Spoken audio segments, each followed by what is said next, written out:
They came in the dark, silent, invisible, and relentless, flying wooden planes through frozen winds and enemy fire.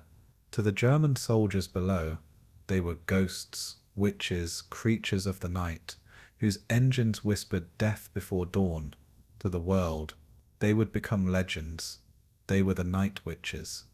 The 588th Night Bomber Regiment of the Soviet Air Force, an all-female unit of pilots, navigators, and mechanics, who defied every expectation, every limitation, and every fear to strike at the heart of the Nazi war machine. In a war dominated by men, these women carved their place in history, not with speeches or slogans, but with the steady hum of propellers and the courage to fly into hell with nothing but fabric wings and fire in their hearts. Their story began in 1941, when the Soviet Union reeled from Hitler's invasion. The German blitzkrieg had shattered cities and scorched the countryside, and the Red Army, caught unprepared, struggled to hold the line. Amid this chaos stood a woman named Marina Raskova, the Soviet Amelia Earhart, a record-setting aviator who persuaded Stalin himself to let her form 3 all-female aviation regiments. Among them was the 588th, the smallest, poorest, and most underestimated. They were given outdated biplanes made of canvas and plywood, planes so slow that even a modest headwind could hold them still in the sky. Their cockpits were open, their instruments minimal, and they flew without parachutes to save weight. The men laughed, calling their aircraft sewing machines. They stopped laughing once the bombing began. Every night, the Night Witches took off in pairs, engines sputtering softly in the cold. They flew at treetop level to avoid detection, cutting their engines near the target and gliding silently through the darkness before releasing their bombs. The only warning the enemy heard was a faint, whooshing sound, like the sweep of a broom through the air, just before explosions shattered the stillness. Terrified German troops began calling them Nachthexen, Night Witches, believing no mortal could strike so silently or vanish so quickly. For the women who flew those missions, the name became a badge of honor, a symbol of fear turned into respect. Their living conditions were as brutal as their missions. They flew without radios, without radar, without armor, often completing 8 to 10 sorties a night, navigating by moonlight and memory. They returned to airstrips of mud and snow, where mechanics, also women, worked by hand to refuel and rearm the fragile planes under the dim light of lanterns. They flew in thin uniforms through sub-zero temperatures, frost biting their skin, exhaustion gnawing at their minds.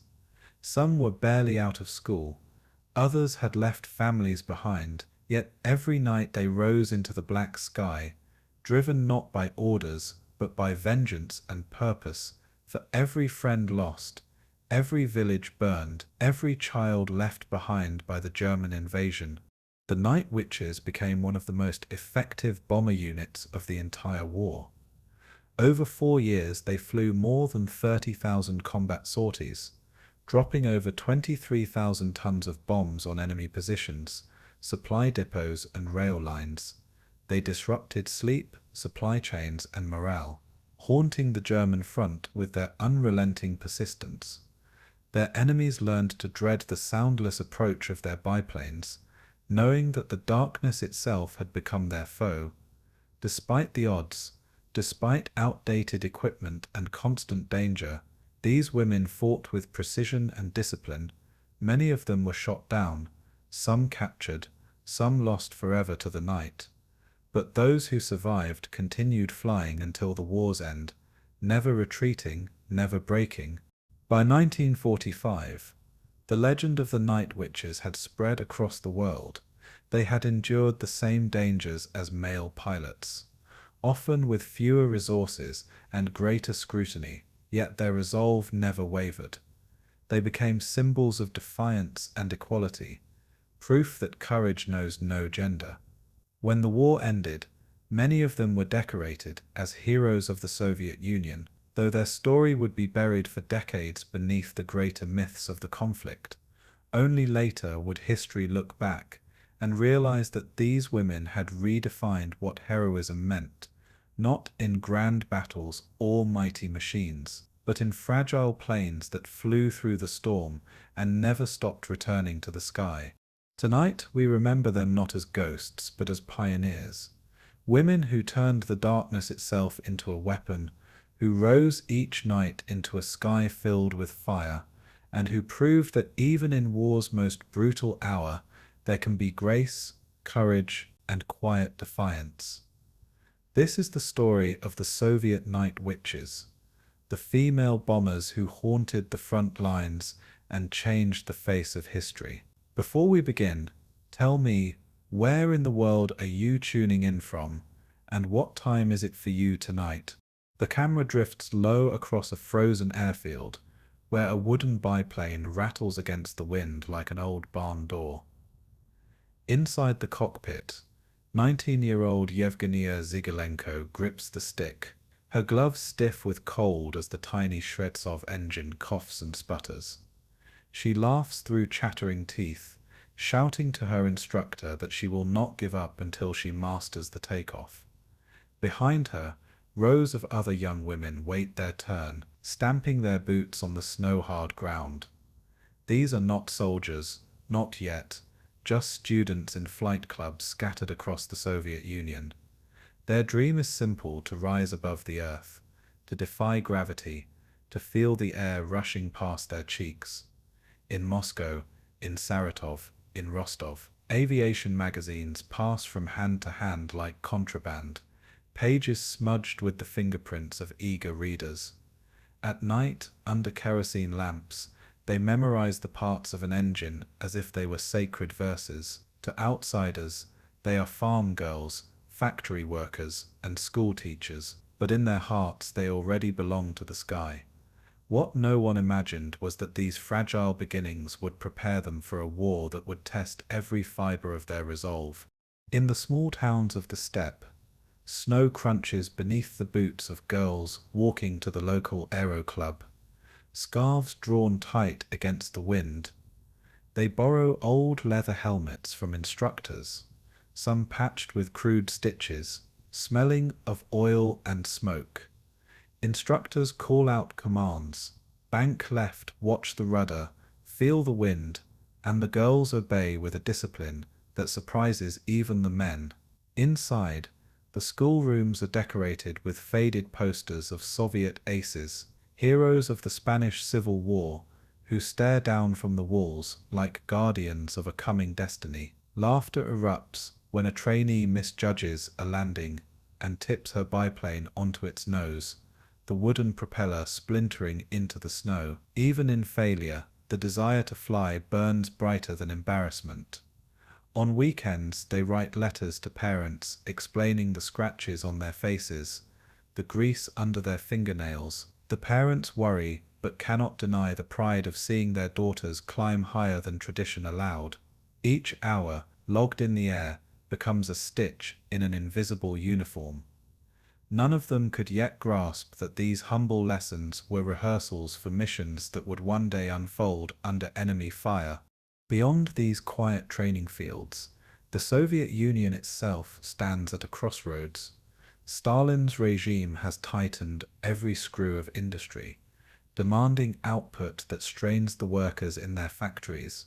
Women serve as machinists, engineers, and clerks, but still the notion of them as combat pilots seems almost absurd. Moscow streets are alive with parades, banners proclaiming the future of socialism under the shadow of the Kremlin's towers. The Red Army grows, steel rolling off assembly lines, though most expect men to wield it in war. In taverns and markets, whispers of the German Reich's expansion travel eastward, tales of tanks in Poland, planes over France. Yet in these final months before the storm, the Soviet people still cling to the fragile idea of peace. Radios play marches, factories hum, children recite patriotic poems in schoolyards, dusted with frost. The sky is not yet darkened by warplanes, but its silence feels deceptive. What they did not yet know was that within a year, every dream of flight would be claimed by necessity, not by choice. Among those shaping the destiny of Soviet aviation is Marina Raskova, the celebrated navigator of the long-distance record flight from Moscow to the Far East. Her name is known in every aero club, a symbol of female achievement in a nation where such symbols are rare. Girls pin her photograph above their bunks, admiring her bravery in surviving a crash landing in the wilderness after flying thousands of kilometers. To them, she is proof that women can command the sky, not merely admire it from the ground. In meetings with officials, she argues for broader training opportunities for female pilots, though most men nod politely and dismiss her ambitions. Still, her reputation grows, a seed of influence planted within the Kremlin. At Engels Air Force School, young recruits whisper that Raskova herself might one day visit, her legend hovering above their lessons like a beacon. Snow drifts across the runway as they dream of her nod of approval. Each landing and takeoff is measured against her example, though she is miles away in Moscow. They do not yet realize that she will soon summon them to war, and their admiration will turn into loyalty forged in blood. Inside a dim barracks, oil lamps flicker against walls covered with flight charts. A young cadet, Irina Sabrova, traces her finger across a map of the Volga River, imagining routes that only exist in her mind. Her bunkmates tease her for her seriousness, yet all fall silent when the sound of an aircraft engine cuts through the night outside. They rush to the window to see a plane taxi across the moonlit snow, its propeller scattering ice crystals into a shimmering cloud. The world beyond their small window feels vast and unknowable, but in the roar of the engine they sense a calling. Cigarette smoke curls in the cold air, mingling with the sharp scent of fuel and grease. Somewhere beyond those skies lies Germany, though for now it is just a distant name. For the cadets, every sound of takeoff is a promise that their turn will come. They imagined soaring above the clouds, chasing the horizon, never guessing that soon they would be gliding silently toward enemy lines with bombs strapped beneath their wings. What they studied here in warmth and safety would soon be repeated in fire and death. The Soviet Union, vast and unyielding, has always measured its strength by endurance. Winters freeze rivers into highways. Summers bake fields into dust. Yet its people adapt with relentless resolve. In aviation, this endurance is mirrored in the fragile Polikarpov Pol-2, a biplane built of plywood and fabric, designed decades earlier for training, not combat. It is a humble craft, easily dismissed by modern standards, but perfect for teaching novices the rhythm of air currents and the feel of open cockpits. Mechanics patch its wings with canvas, hammering nails into wooden struts, treating it as both machine and animal. To the girls, it is freedom incarnate, clumsy on the ground but graceful, once lifted into wind. Each sputtering start, each stuttering climb, is greeted with joy instead of frustration. They measure time not in hours but in sorties completed, each one written into a logbook with pride. For them, flying is not politics or war, but a dream realized. No one imagined that these fragile wings would one day carry explosives across enemy lines, making silence itself a weapon. Evenings are filled with stories told beneath blankets, voices hushed though no enemy listens yet. A girl from Leningrad speaks of city lights dancing on the Neva. Another recalls fields of wheat in Ukraine, golden against the horizon. Their laughter softens the hard cots and bare floors of the barracks. They trade food parcels, share combs, repair torn gloves with borrowed needles, Bonds form quietly, almost invisibly, a web of trust that will later hold firm when everything else fractures. Outside, the steppe lies quiet, snow sparkling under the moon, only the distant howl of wolves breaking the silence. Across Europe, German boots march through conquered lands, but here in these moments, war is still a rumor, a shadow creeping closer. The cadets fall asleep with books on navigation open across their chests, dreaming of stars and flight paths traced against the sky. They think of home, of parents proud yet anxious, of futures still unwritten. What they do not know is that these nights of camaraderie will soon be replaced by nights filled with fire and fear. The chapter closes as dawn breaks across the airfield, the horizon glowing pale over endless snow. A lone biplane rises into the light, wings trembling as if unsure of their strength. The engine sputters, then steadies, carrying its young pilot upward into the morning sky. Her breath fogs inside her goggles, her hand steady on the controls, the ground falling away beneath her boots. Below, her comrades watch in silence, every eye following her fragile ascent. For a moment, the world is only sky, only wind, only the dream of flight made real. Beyond the horizon, unseen German armies prepare their own storm of steel. The Soviet Union still sleeps, unaware of the fury that will soon awaken it. For these young women, flying is joy untouched by dread. They could not yet know that their wings of wood and canvas would one day carry the weight of a nation's survival. The morning sky over Brest-Litovsk erupted without warning, streaked by the thunder of Stuka dive bombers plunging from the clouds. Sirens wailed as civilians spilled into streets, clutching children, buckets of water, or nothing at all. German artillery, already positioned on the border, unleashed its barrage with precision, shells whistling over the Bug River into Soviet defenses. Within minutes, barracks crumbled, trains burned, and telephone lines snapped in a storm of steel. Private Nikolai Ivanov scrambled barefoot across the courtyard, clutching a rifle still wrapped in grease, its bolt stiff from disuse. He shouted for orders but found only chaos, officers cut down before words could leave their mouths. Women carrying bread baskets dropped them into the mud, scattering loaves into puddles as the first tanks rolled across the border. The ground shook under the advance of Panzer III columns, their engines growling like predators on the hunt. Above, Messerschmitts tore Soviet biplanes from the air before their wheels had left the ground. What began as another June dawn had become the moment the world shattered for the Soviet Union.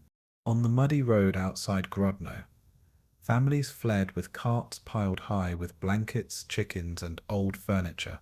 Horses collapsed in the heat, their riders whipping desperately to keep moving as the German advance grew louder behind them. Mothers clutched infants tight while fathers carried bundles of food, turning again and again to look at the black smoke rising over their villages. Old men shouted prayers in broken voices, their words drowned by the rumble of tanks drawing closer. The Luftwaffe appeared overhead, engines droning, and then bombs fell into the columns of refugees without mercy. Fire leapt from ditches, carts overturned, and screams merged with the howl of Stukas diving low. On that road, there was no distinction between soldier and civilian, only survival. A girl of 12, Nadia Petrova, pressed her face into the earth as the shock wave of an explosion tossed bodies into the air. When she lifted her head, her family's cart was gone, shattered into kindling.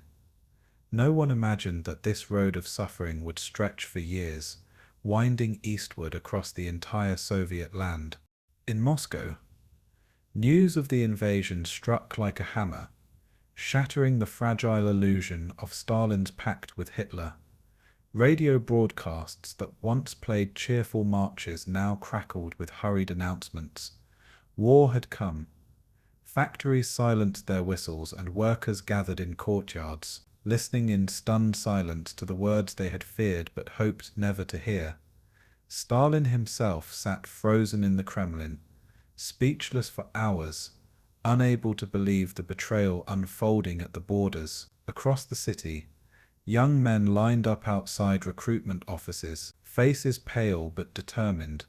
Some carried nothing but bread and cigarettes in their pockets, convinced they would return in weeks. Among them were women too, offering their names, their hands, their courage.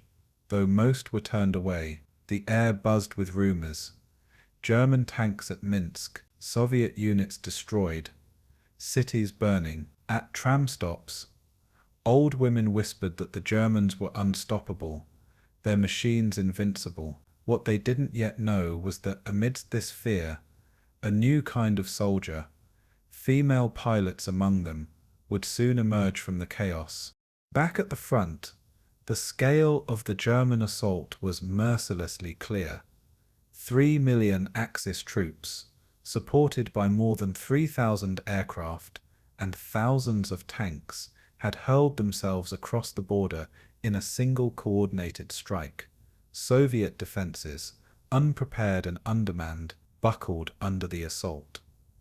At Brest Fortress, defenders fought room to room, bayonets flashing in corridors, lit by fire and smoke. Survivors wrote desperate messages on the walls with blood and charcoal, declaring their loyalty even as the walls collapsed around them. Entire Soviet airfields were destroyed on the ground, planes incinerated before engines could warm. Pilots ran toward the flames, choking on smoke, powerless to save their comrades. The Wehrmacht advanced with mechanical precision, its columns snaking across the countryside like iron rivers. Villages vanished beneath bombardment, leaving only charred ruins and smouldering wells. Few could yet comprehend that this was only the beginning of a campaign that would stretch deep into Russia's heart. Inside a small farmhouse near Smolensk, a mother and daughter crouched beneath a table as windows shattered around them. German infantry boots pounded past, the rattle of machine guns chasing invisible targets in the distance. The daughter clutched a wooden toy plane her brother had carved, its propeller chipped from use. The mother whispered for silence, her eyes darting to the door as voices in guttural German echoed outside. Smoke seeped through the cracks, the smell of burning hay suffocating them both. Outside, Soviet soldiers lay dead in the orchard, rifles still slung over their shoulders.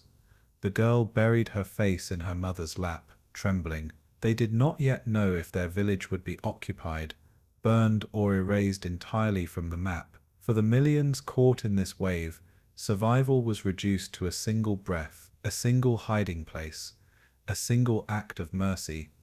In that moment, the war was not abstract.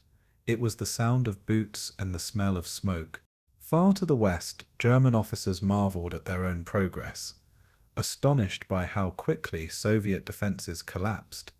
General Heinz Guderian scribbled notes about the advance of his panzer groups, praising their momentum and dismissing Soviet resistance as chaotic. To German soldiers, this was blitzkrieg in its purest form: speed, precision, overwhelming force.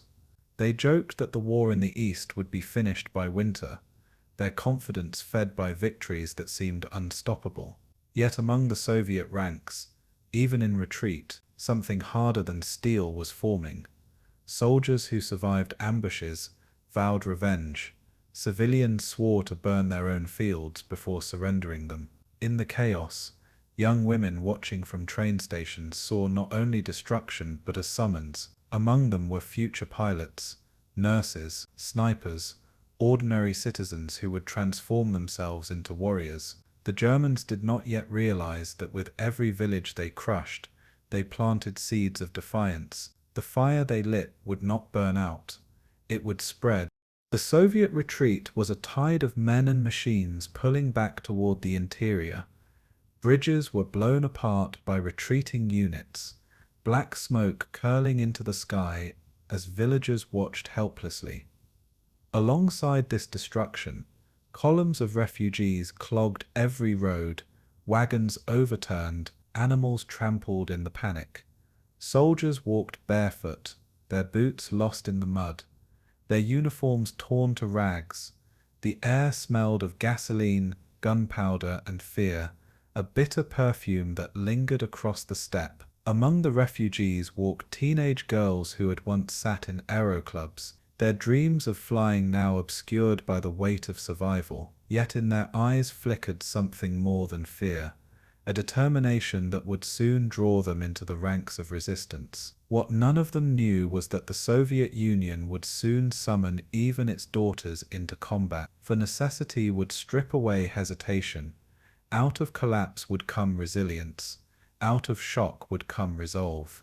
As June gave way to July, the landscape of the Soviet Union was transformed into a corridor of fire. Fields that once shimmered with wheat were blackened by retreating troops, denying food to the enemy.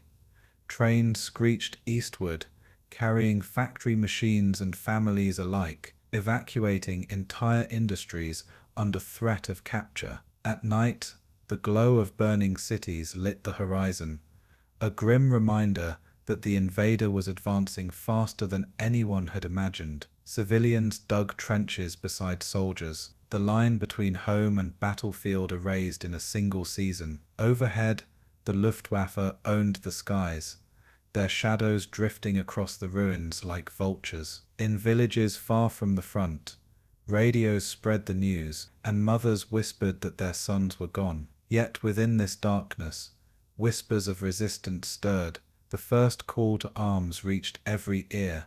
Men, women, old, young, everyone was needed. The sky above the motherland burned, and the daughters of Russia would answer.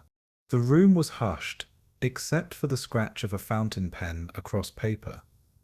Marina Raskova, the famed aviator of the Soviet Union, leaned over her desk, the glow of a lamp, drawing hard lines across her determined face. She had already broken records, flying across Siberia in bitter storms, yet this task felt heavier than any cockpit controls.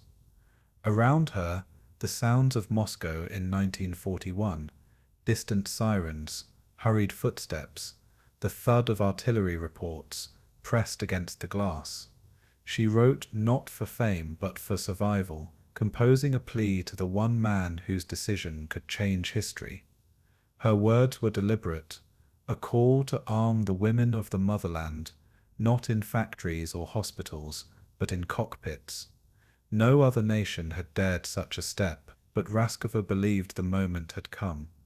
She had seen the fire in the eyes of young women who longed to fight, women who refused to stand aside while their brothers marched to the front.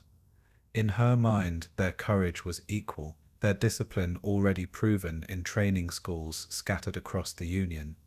She sealed the petition, not knowing if Stalin's hand would lift it toward acceptance or consign it to silence. The Kremlin's corridors were thick with smoke and shadows when the letter arrived. Guards shifted uneasily as aides carried the envelope into Stalin's office, where maps of the Soviet front lay pinned with black and red markers. The German advance had shattered borders, consumed cities, and threatened the very heart of Moscow. Stalin's desk was bare, except for the reports of loss, each line of text a wound in the nation's flesh. He read Raskova's words slowly, his pipe smoke curling toward the ceiling like a coiled serpent. A regiment of women pilots, combat-ready, flying outdated biplanes if necessary, was an audacious request. And yet, Stalin knew audacity was what the hour demanded.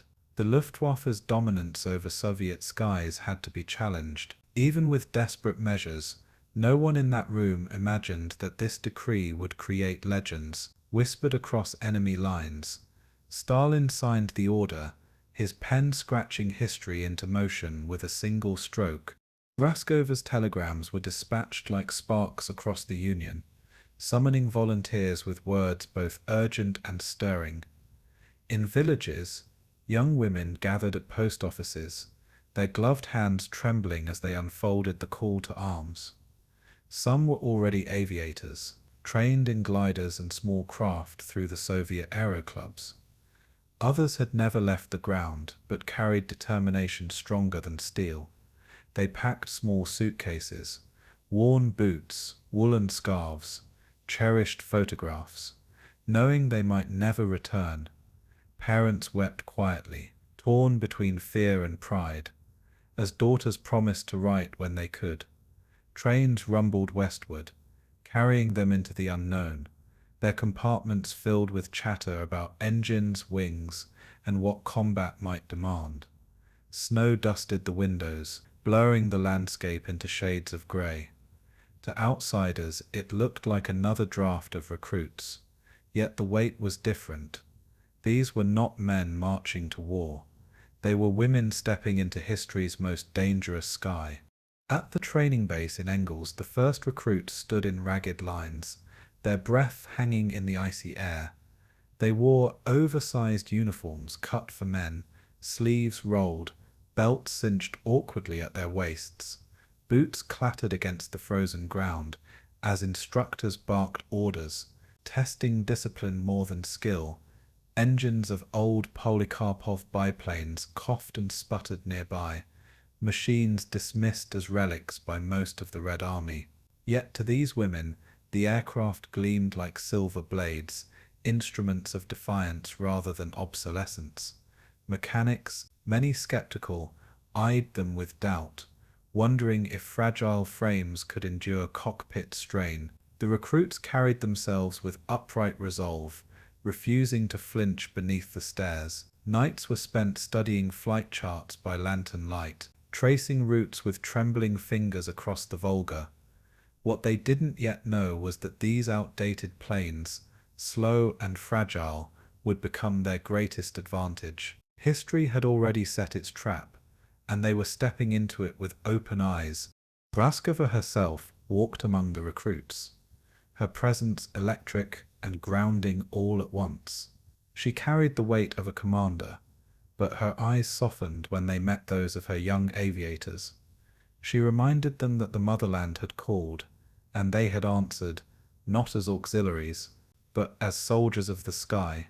Her speeches were measured, her voice clear against the winter wind, promising both hardship and immortality. Behind her words, however, lingered the shadow of sacrifice, though she did not speak it aloud. The young women clung to every syllable, hearing not only orders, but validation of their worth. They had been underestimated in their schools, laughed at in training fields, told their hands were too delicate for engines. Now here was proof that their nation believed otherwise. A single figure at the center of the storm, Raskova bound them together like threads woven into a banner. What none could imagine was how her leadership would echo long after she herself was gone. As days turned into weeks, the regiment's identity solidified. They became known as the 588th Night Bomber Regiment, an official unit of the Red Army Air Force. Their aircraft, the Polikarpov Po-2, was a fabric and wood biplane, top speed barely 94 miles per hour. Instructors muttered that sending them into combat was suicide, but the women saw not weakness, only a challenge waiting to be mastered. They learned to fly low, hugging terrain, cutting engines to glide silently over targets. They practiced loading bombs by hand, lifting iron payloads heavier than some of their own bodies. Their hands blistered, their shoulders ached, but discipline became a shield against doubt. No one imagined that these fragile machines, flown by determined hands, would terrify German troops more than steel bombers. What began as skepticism was already ripening into legend, though the world had not yet heard their name. Beyond the training fields, the Soviet front groaned under the weight of invasion. Villages still burned, refugees still wandered, and the Red Army reeled with staggering losses. Against this backdrop, the female regiment seemed a faint flicker of light. German officers scoffed at the notion of women aviators, dismissing them as propaganda. Soviet commanders, meanwhile, weighed the gamble in silence, aware that desperation often birthed innovation. Raskova pressed forward, knowing hesitation meant irrelevance. She drove her aviators into harder drills, testing them against fatigue, fear, and the night itself. They stumbled, they failed, they rose again, finding strength in one another. What they didn't yet know was that their first missions would baptize them in fire, forcing them to transform resolve into survival. The call had been answered, but the proving ground still lay ahead. The night before their official commissioning, the women gathered in a barracks dimly lit by a single bulb. They shared bread, laughter, and whispered stories of home, as though trying to carry fragments of normal life into the unknown. Some traced maps on their knees, imagining skies they had not yet flown in battle. Others simply sat in silence, staring at the small windows where frost formed ghostly patterns. Outside, the engines of Po-2s cooled in the night, their wings glistening faintly under moonlight. The air was brittle, but inside the barracks, the warmth of camaraderie held firm.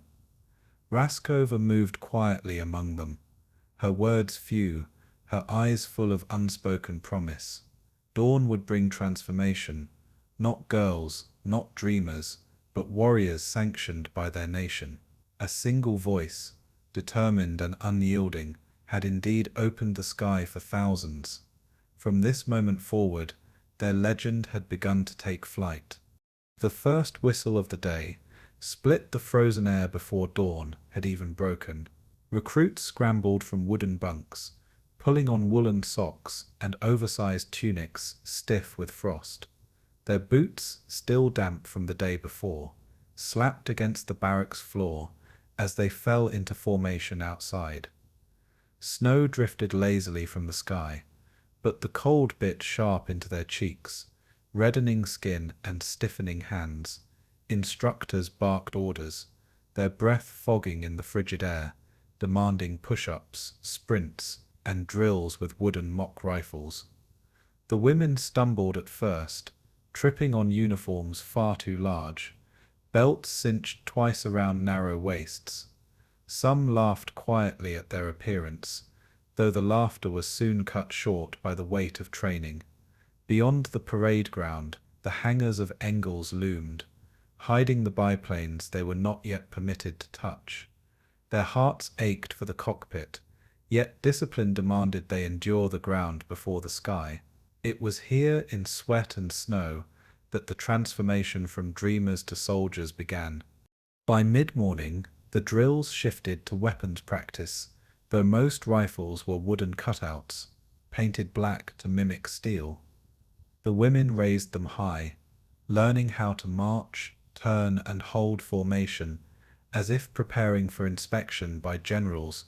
Shoulders burned, wrists ached, but none dared falter under the watchful eyes of their male instructors. Some of the officers sneered, whispering that this regiment was folly, a distraction from the real war. Yet the women answered silently, with sharper salutes and unyielding stares that revealed their defiance. What they didn't yet know was that these early humiliations would steel them against far greater doubts in the months ahead. Behind the parade ground, the sound of engines coughed to life, a reminder of the machines waiting for them. At night, they traced diagrams of wings and engines on scrap paper by lantern light. They whispered about flight controls, about bombs and altitudes, about how it might feel to drop death from the night sky. The crucible of training was stripping away weakness, leaving only resolve. Inside the hangars, the Polikarpov Po-2 biplanes stood like fragile skeletons of wood and fabric. Their wings were patched, their fuselages smelling of glue and oil, relics dismissed as obsolete even before the war began. Mechanics taught the women how to service the engines. Their hands soon blackened with grease. They learned to crank propellers in the cold, muscles straining as the old machines sputtered and roared to life. Each rivet and bolt became familiar. Every vibration felt through their fingertips, as though the aircraft were alive. Some recruits, like Irina Sabirova, whispered prayers before touching the propeller, convinced the machines had tempers of their own. To outsiders it looked like drudgery, but to the women each task was a step closer to the cockpit. They learned not just to fly but to keep their machines alive under impossible conditions. What no one imagined was that these obsolete planes would soon defy the most advanced enemy fighters. In the stillness of the hangar, history waited quietly for ignition. When at last they were allowed to fly, the training was relentless. Cockpits were cramped, the instruments sparse, an altimeter, a compass, and a fuel gauge. Nothing more. Goggles fogged, wind tore at faces, and frost-bitten fingers clutched at the stick with aching determination. Instructors shouted from the rear cockpit, their words muffled by the roar of the Shevtsov engine. The women learned takeoffs on short, icy runways, the Po-2 lurching like a stubborn mule before lifting into fragile grace. They practiced sharp dives and banking turns until nausea overwhelmed them. Yet they kept flying. Each landing was harder than the last, bouncing across the snow-packed earth until the aircraft finally yielded to control. They measured altitude, not in numbers but in instinct, feeling the shift of the wind against canvas wings. What they didn't yet know was how often silence, not the engine's roar, would decide their survival in combat. These first flights taught them that flying was not freedom. It was discipline with wings. Evenings brought exhaustion, but the training never ended. After flights they marched with rifles until their legs trembled, then crawled through snow to simulate night infiltration. They stripped weapons blindfolded, learning to reassemble them by touch, as though war would come in darkness. The women's hands blistered, their shoulders bruised from wooden stocks and bomb casings carried for practice. Some cried quietly into their blankets, but the morning always found them standing again on the frozen field. Bonds deepened in silence, forged by hardship and shared defiance. Among them were aristocrats, factory workers, and farmers, distinctions erased under the same uniform. Male soldiers stationed nearby often jeered, but in time the jeers turned to silence, then respect. What none realized was that the women were already preparing for a kind of warfare no one else could endure. With each passing night, they became less like recruits and more like a regiment awaiting the crucible of fire. Raskova inspected them often, her gaze sharp yet full of pride. She knew the cost of her petition, knew the burden she had placed on these young shoulders. Yet she never softened her orders, demanding precision, discipline, and endurance equal to any male regiment. Her voice carried across parade grounds, reminding them that history was watching. In her presence even the weakest stood straighter, unwilling to disappoint the woman who had opened the sky for them. Instructors grudgingly admitted that their drills were sharper, their flight patterns tighter than expected. Still, many whispered that sending them to the front was folly, a cruel waste of courage. What those skeptics didn't realize was that desperation and innovation often marched side by side. In the coming months, these very recruits would silence doubt with the roar of engines over enemy lines. For now, Raskova's voice bound them to a higher purpose, a promise carved into discipline. Winter hardened into spring, but the training ground remained unforgiving. Mud replaced snow, clogging boots, and turning runways into treacherous swamps. The Po-2s sputtered through rain, their canvas wings sagging with water, yet the women pressed on. Bomb drills began in earnest. Heavy iron casings, hoisted by bare hands, lifted again and again until muscles quivered. They practiced loading in darkness, fingers numb, memorizing the feel of every bolt and lever. Each exercise carried the shadow of what lay ahead, the knowledge that soon the bombs would be real, the targets alive. Some nights, the women stared silently at the horizon, imagining villages burning, not from German fire, but from their own hand. No one said it aloud, but the transformation from civilian to soldier was nearly complete. What they didn't yet know was that this burden of destruction would weigh heavier than the bombs themselves. Their grit was no longer in question. It was carved into every scar, every blister, every sleepless night. The day of commissioning arrived without ceremony, only a quiet acknowledgement from their commanders. The regiment now bore its number, the 588th, etched into the rolls of the Red Army. Uniforms still hung loose, boots still pinched, and weapons were still too heavy, yet the women no longer seemed out of place in them. They stood at attention, eyes forward, as though willing themselves into soldiers. Around them the airfield was alive with the low growl of engines, each sound a promise of battles yet unseen. No parades marked the occasion, no banners waved, only the quiet resolve of women who had passed through the fire of training. They had entered Engels as dreamers, but they would leave as warriors. Their first assignment loomed, close enough to feel in their bones, though the details remained veiled. With blistered hands and bruised shoulders, they became warriors. The crucible had forged them, and now the war itself would test what remained. The hangar smelled of oil, glue, and fresh canvas as mechanics hammered nails into wooden struts with steady, precise rhythm.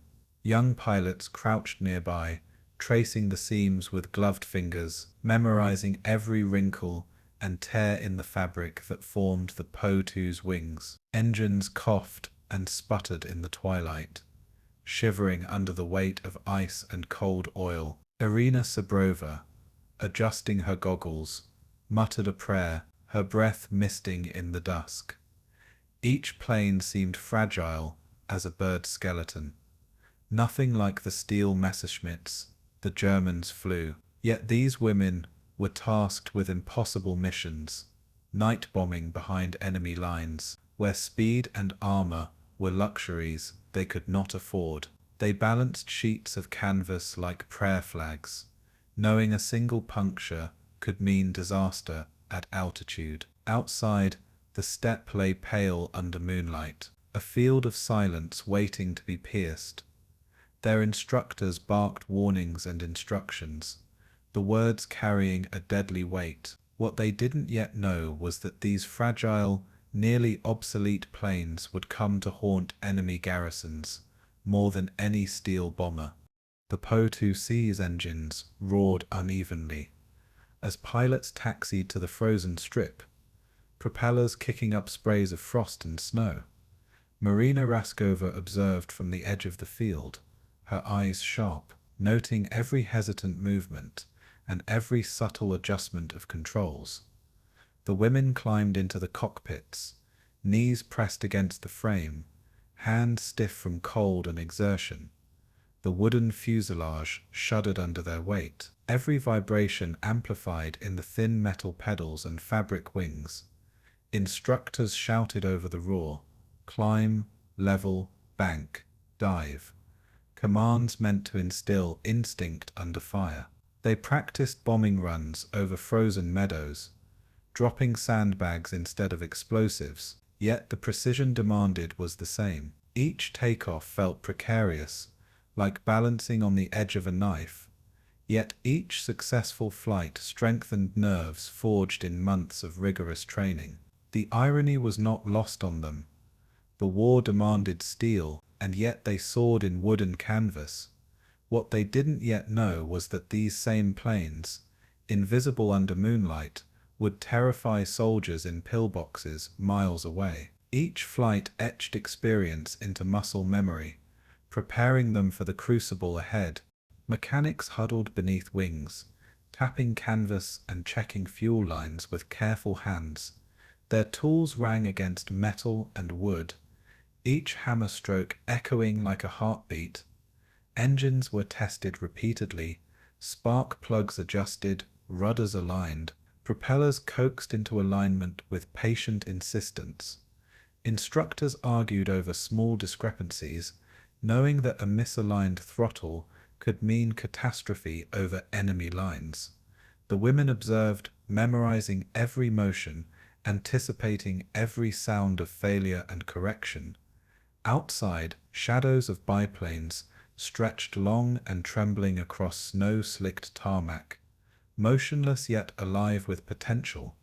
The Po-2's low speed meant they could fly under radar, yet it also meant every gust of wind tested the pilot's skill to the limits. Some laughed at the absurdity, yet each smile was tight, coated with tension. They spoke in terse sentences, exchanging corrections like surgeons discussing a procedure. No one imagined this would become a weapon of terror against the Wehrmacht. Dusk deepened, and the first pairs of Po-2 Sich lifted into the moonlit sky, wings trembling under liftoff. The pilots leaned forward, eyes scanning instruments, hands tight on the throttle. Their breath fogged inside the small cockpits, as the engines groaned and then steadied. The air was icy, raw and infinite, stretching beneath and beyond in every direction. They practiced glides, banking over frozen rivers, skimming treetops, and turning sharply into the wind. Every movement required precision, every sound of the engine a signal to react instantly. On the ground, instructors monitored their progress, radios crackling with terse guidance. Beyond them, the steppe was a black canvas dotted with moonlight, a rehearsal for the darkness of enemy lines. What they didn't yet know was that their silence in flight would be as lethal as any bombing run. Each glide, each turn, was teaching them to trust fragile wings in life or death situations. Evenings became rituals of inspection, adjustment, and repetition. Pilots and mechanics bent over wings in the cold, tracing every seam, listening for the subtle creak that could betray fatigue. Sandbags were loaded, fuel tanks checked, rudders aligned with obsessive care. Recruits whispered names and small prayers under breath, as though addressing the machines themselves. Their hands bled from tight controls and frigid metal. Shoulders ached from repeated lifts and adjustments, yet their laughter never disappeared entirely. It was thin, fragile, but resilient. They measured the Po-2s not in speed or armor, but in their ability to endure the night and the pilot's skill. Instructors reminded them that these planes were their allies, fragile but dependable, if respected. No one imagined these wooden canvas relics would become the most feared aircraft on the Eastern Front. The pilots learned that trust, not horsepower, would decide survival. Raskova walked among them, observing the tiny silhouettes crawling through frost and shadow. She corrected grips on sticks, adjusted straps, and reminded the women of what awaited them beyond Engels. The night missions they had envisioned were no longer theoretical.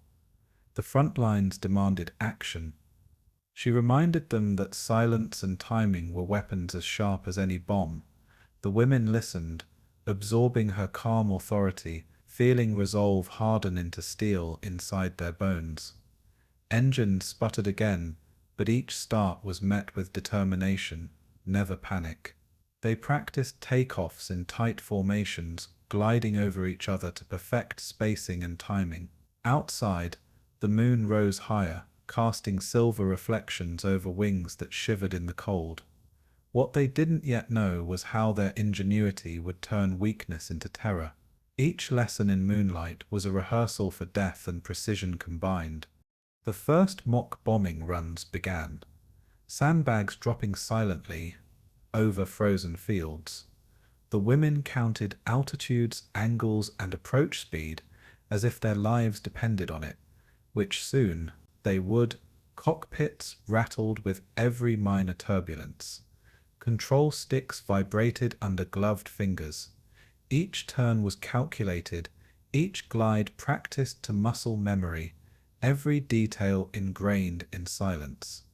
Engines, fragile as they were, became trusted instruments, their sputters almost melodic in repetition.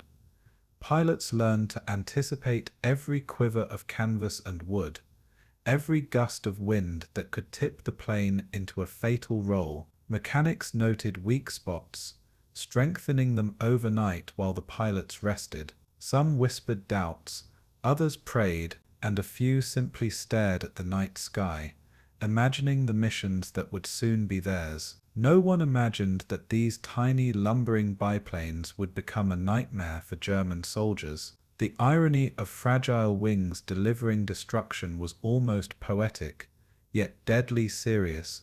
By midnight, the Po-2s rested on the snow like fragile birds, their wings coated in frost, engines silent and waiting.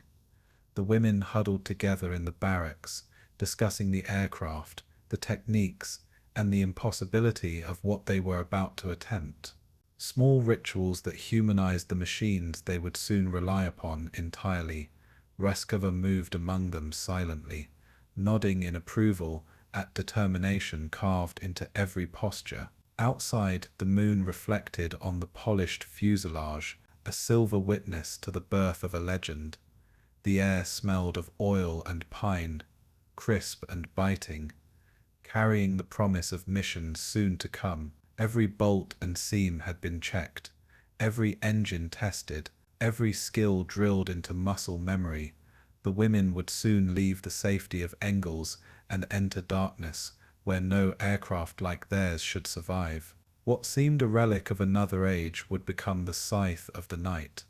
Their fragile wings were ready, and history waited below. The night was thick with frost and tension. As the 588th lined up along the airstrip, engines murmuring like restless animals, Marina Raskova's hands shook slightly on the throttle, her eyes tracing the moonlit horizon, where German searchlights cut ribbons of light across the black steppe. Propellers churned, spitting snow and mist into the air, and the Polikarpov Po-2 lifted slowly, wings creaking under the weight of bombs and expectation. Behind them, Raskova watched from the edge of the field, silent but present, a shadow of authority that steadied every heartbeat. The first mission was a small German outpost near the Don River, lightly defended but vital to supply lines. Engines hummed, then fell into silence as the women cut power and glided, invisible against the moonlit ground. Their breath froze inside cockpits, mingling with the smell of oil and the damp canvas. Bombs were slung beneath wings, iron hearts waiting for release. Each pilot was aware that this flight would mark them forever, either in survival or in memory. What they didn't yet know was that the Germans were already listening, waiting to see what these night witches could achieve. Below, searchlights rotated lazily over frozen terrain, beams slicing the darkness in search of movement. German sentries whispered in fear, having heard rumors of women pilots flying machines too slow to catch, but fast enough to strike. The Po-2s glided like ghosts, their engines silenced, shadows among shadows, bombs dropped in perfect arcs, striking supply depots and ammunition piles with fiery precision. Explosions lit the night in red-orange flashes, reflecting off frost and river ice, momentarily illuminating the frozen fields. Pilots felt the shudder of release, the recoil through the fuselage, and the bitter satisfaction of duty done. On the ground, soldiers scrambled in confusion, machine guns rattling, but too late to target the nearly invisible aircraft. Even the officers could not believe the audacity, wooden biplanes striking under the cover of darkness. What they didn't yet know was that these early raids would etch terror into every German outpost along the front. For the pilots, every engine cut, every glide, became a ritual of survival and precision. The wind hissed past the cockpits as the planes banked over forests, each creak of canvas amplified in the silence of night. Marina Raskova's earlier instructions echoed in their minds. Use stealth, trust the aircraft, trust yourselves. Wings trembled in turbulent gusts, and each pilot adjusted rudders with white-knuckled precision. Bombs slotted carefully in the racks, shifted slightly with every turn, reminding them of the fragility of both machine and mission. Below, red-orange flares from anti-aircraft rounds traced arcs that faded into the dark, sparks of danger that seemed to dance with them. The pilots whispered coordinates into small radios, their voices calm but tense, guiding each other to safety. Behind the front lines, villagers stirred briefly at the distant explosions, unsure of the source or intent. Every second in flight was a negotiation with gravity, wind, and enemy fire. No one imagined that these slow wooden biplanes would become the scourge of the night. Out of this peril, a rhythm of terror and skill was forming, one glide at a time. Landing back at Engels, engines sputtering, propellers yawing, the pilots were met with cheers, handshakes, and exhausted laughter. Frostbitten fingers fumbled with brakes and throttles, yet the grin on every face betrayed the first taste of victory. Mechanics immediately inspected wings and engines, searching for stress fractures or ice damage, as if even minor failure could erase the triumph. The night had been a baptism of fire, each pilot's nerves tempered in steel and snow. The officers took notes on technique, impressed despite themselves, while German prisoners later recounted the terror of the attacks. Marina Raskova lowered her goggles, eyes wide in disbelief at what they had accomplished. Behind her, the other women shared silent glances, each acknowledging the unspoken bond forged in danger. What they didn't yet know was that this was only the beginning, the first drop of a storm to come. In hushed corridors, the word night witches began to circulate, whispered among soldiers and officers alike. Out of stealth, a reputation was born, fragile yet unbreakable. The second sortie came faster, almost as if the night itself had called them back into the air. Engines warmed under tense fingers, propellers spinning through frost and shadow. Each pilot's stomach knotted, muscles taut with the anticipation of danger. Across the horizon, blackened silhouettes of enemy encampments awaited, illuminated occasionally by campfires and flares. The glide was silent, precise, every adjustment rehearsed hundreds of times on frozen training grounds. Bombs dropped with a muted thump, unseen but felt by the trembling earth beneath. German soldiers panicked, shouting orders and firing wildly. Yet the Po-2s vanished as quickly as they had appeared. No one imagined these tiny machines, under skilled hands, could strike repeatedly and disappear without trace. The pilots felt both exhilaration and terror, understanding the thin line between mastery and disaster. What they didn't yet know was that this very tension would define every mission from now on. Over the Don River, a single engine cut was a lifeline. A deliberate silence as the plane glided over searchlights. Anna Morozova, gripping the stick, felt the plane respond to every twitch of her hands, every slight shift of her body. Below, tracer rounds lit the night, arcs of silver slicing toward the darkness. Where she knew a Po-2 waited, bombs slid free, striking barracks and ammo stores with a muted roar. Her rear gunner, Yelena Ivanova, whispered coordinates, guiding the pilot over forests and frozen fields. A single miscalculation could mean plummeting into ice or fire. On the ground, German troops cursed and scattered, eyes wide in disbelief at the audacity of these women. Wings shivered under frost, Engines groaned with the effort of climb, yet the planes remained airborne, unbroken. What they didn't yet know was how these first missions would inspire fear, far beyond the immediate target. In the silence of moonlight, terror was taking shape. One bomb, one glide at a time. By the third night, the regiment had learned a rhythm, a choreography of engines, wind, and stars. The pilots timed takeoffs in pairs, climbing to meet the edge of darkness. Bombs were dropped in precise arcs, trees and frozen rivers becoming markers of accuracy.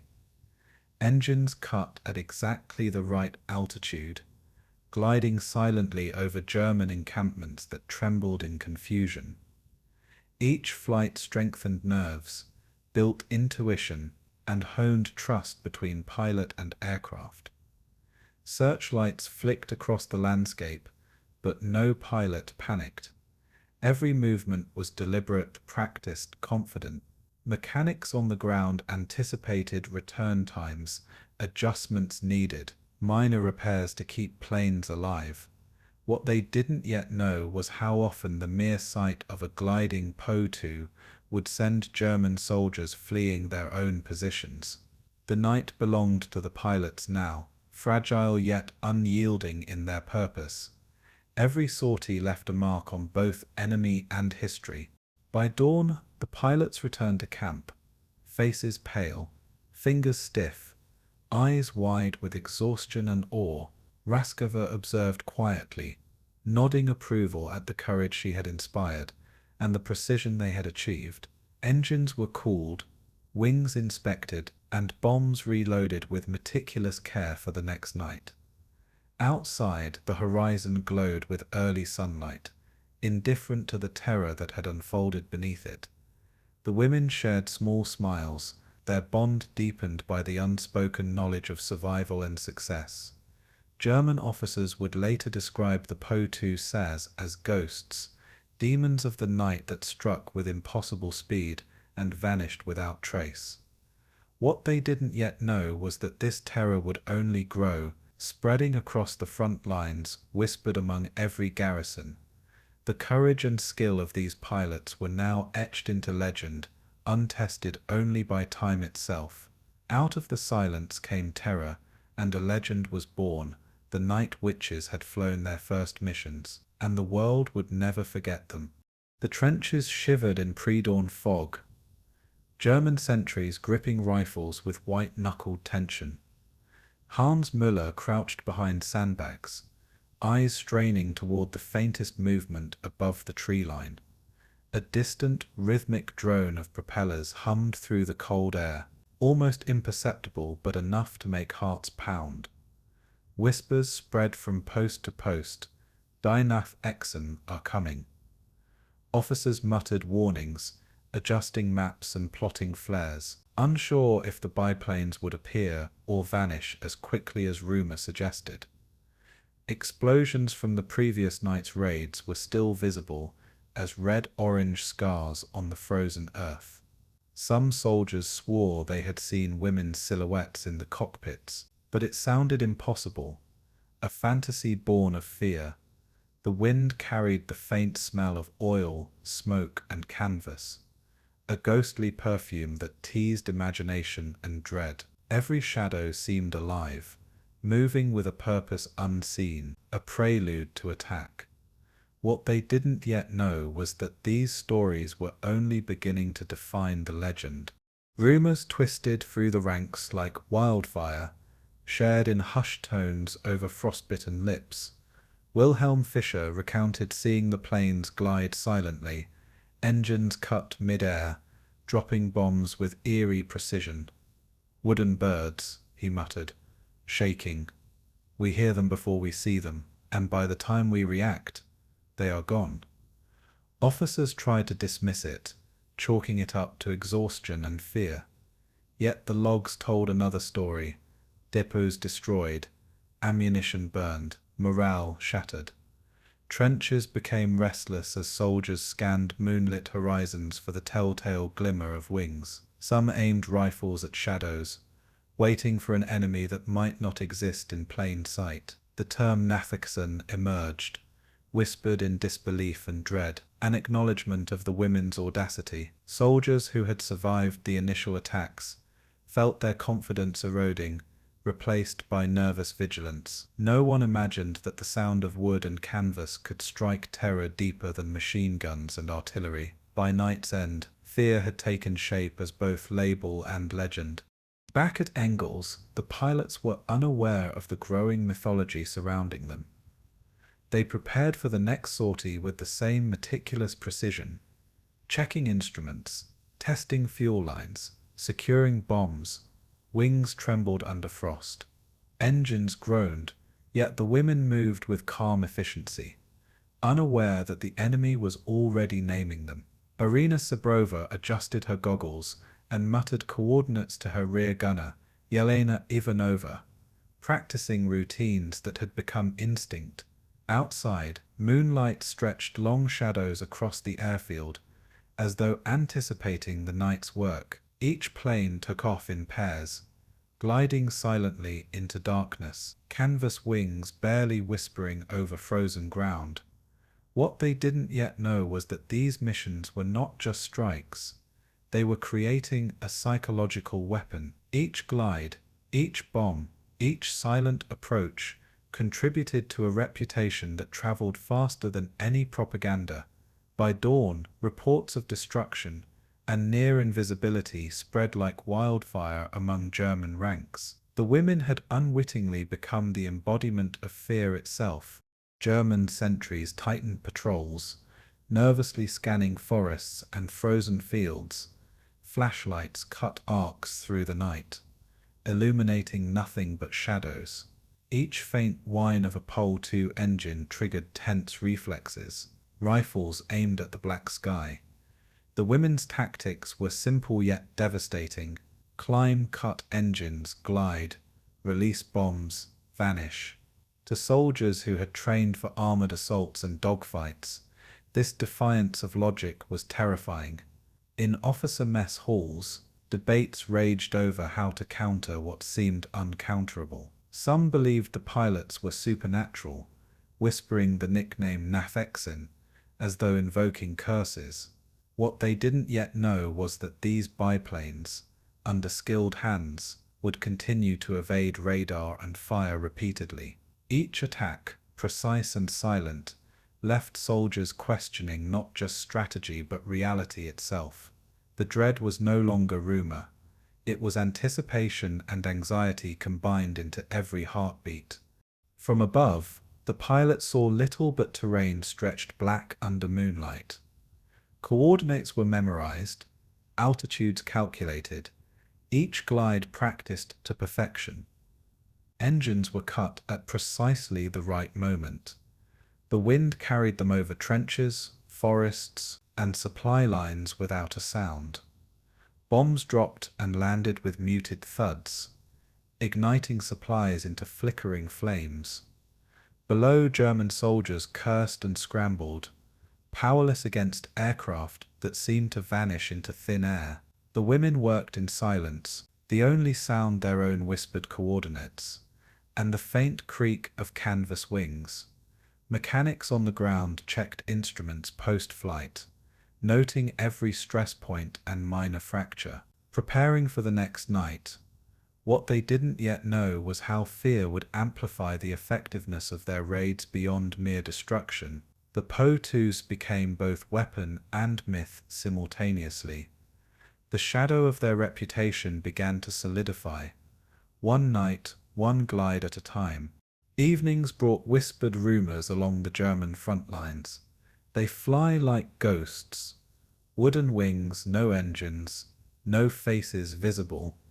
Officers attempted to debunk it, but every raid reinforced the legend.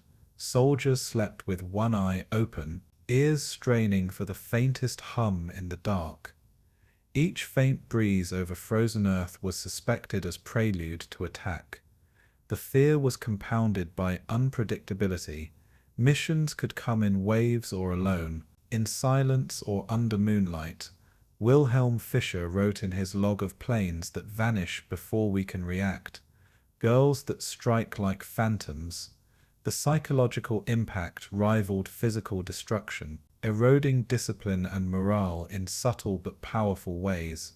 No one imagined that the sound of wood and canvas, paired with courage, could become more formidable than firepower. What they didn't yet know was that this fear would cement the Night Witch's identity.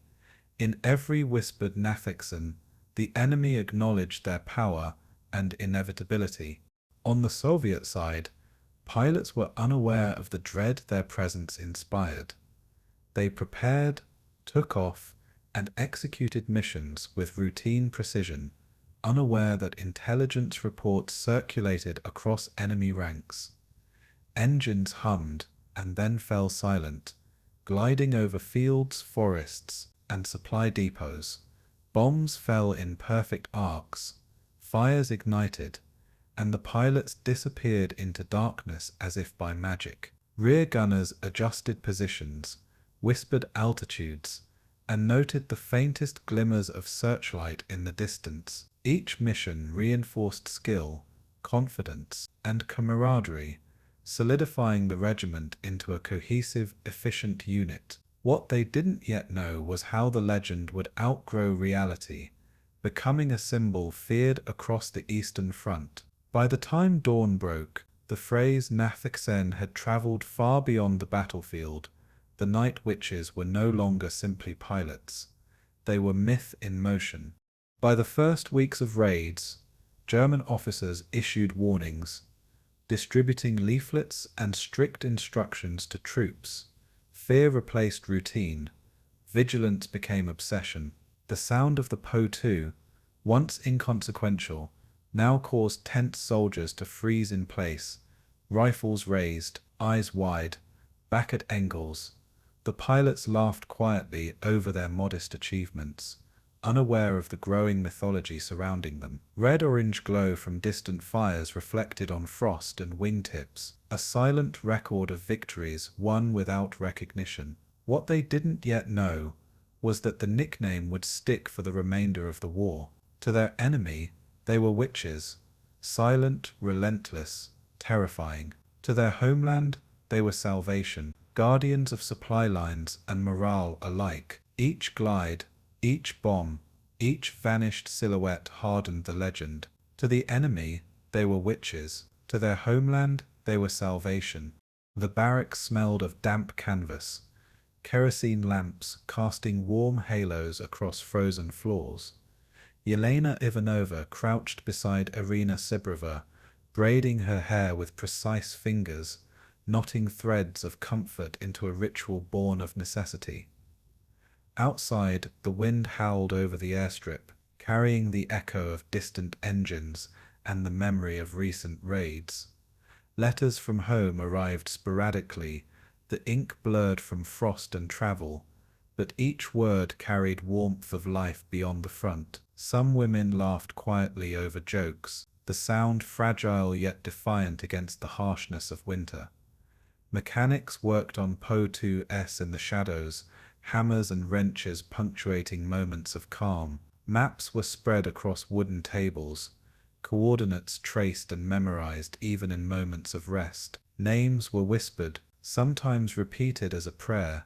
Marina, Anna, Katya. What they didn't yet know was that these small rituals were as vital as training in keeping them grounded. In these quiet moments, the bonds of sisterhood began to crystallize, invisible yet unbreakable.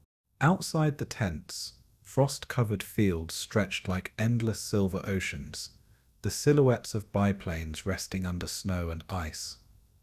Irina's voice broke the cold air as she read aloud a letter from her mother, describing springtime in a village she might never see again. Anna Morozova laughed at a joke, whispered by a fellow pilot, a sound that made the tension of the past nights dissolve, if only briefly. Tools clattered in the distance as mechanics adjusted propellers and repaired canvas wings with meticulous care. Lantern light flickered across faces etched with fatigue, youth, and courage, highlighting lines of worry and determination alike. Each woman tucked small items into pockets, photographs, trinkets, letters to carry fragments of home on each mission. Outside, the sound of engines starting briefly reminded them of the world beyond the tents, the sky demanding attention and skill. What they didn't yet know was that these moments of intimacy would be tested repeatedly, hardened by danger and loss. Between laughter and whispered conversations, strategy and survival intertwined seamlessly. In the quiet, the essence of the regiment, resilience through unity, was already taking shape. Meals were eaten over steaming bowls of thin soup, each spoonful a small victory against the cold. Women shared stories of childhood, of fathers lost to the purges, of brothers at the front, their voices rising and falling like the cadence of distant engines.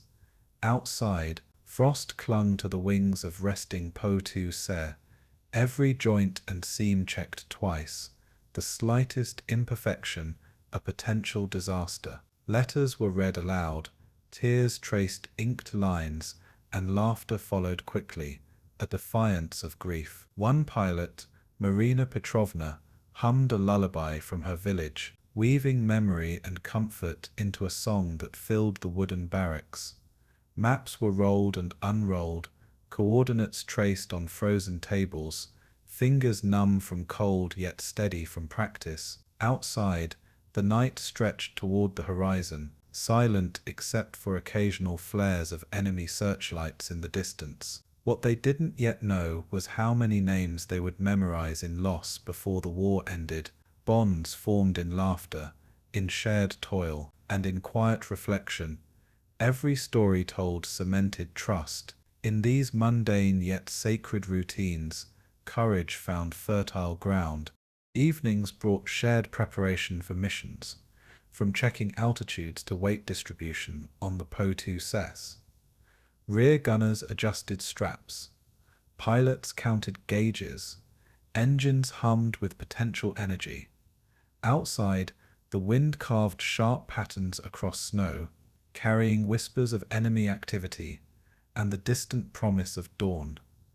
Women exchanged gloves, tightened boots, and braided hair to keep it from tangling in controls.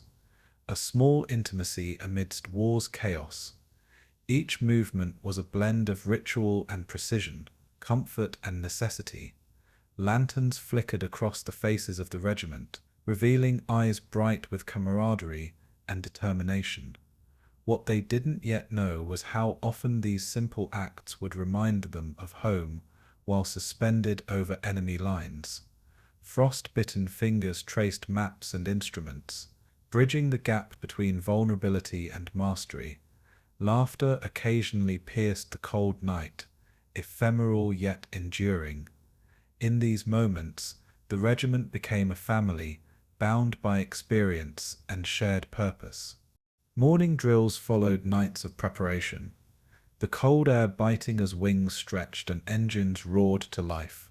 Pilots climbed into cockpits with practiced efficiency, acknowledging each other with subtle nods and glances that carried reassurance.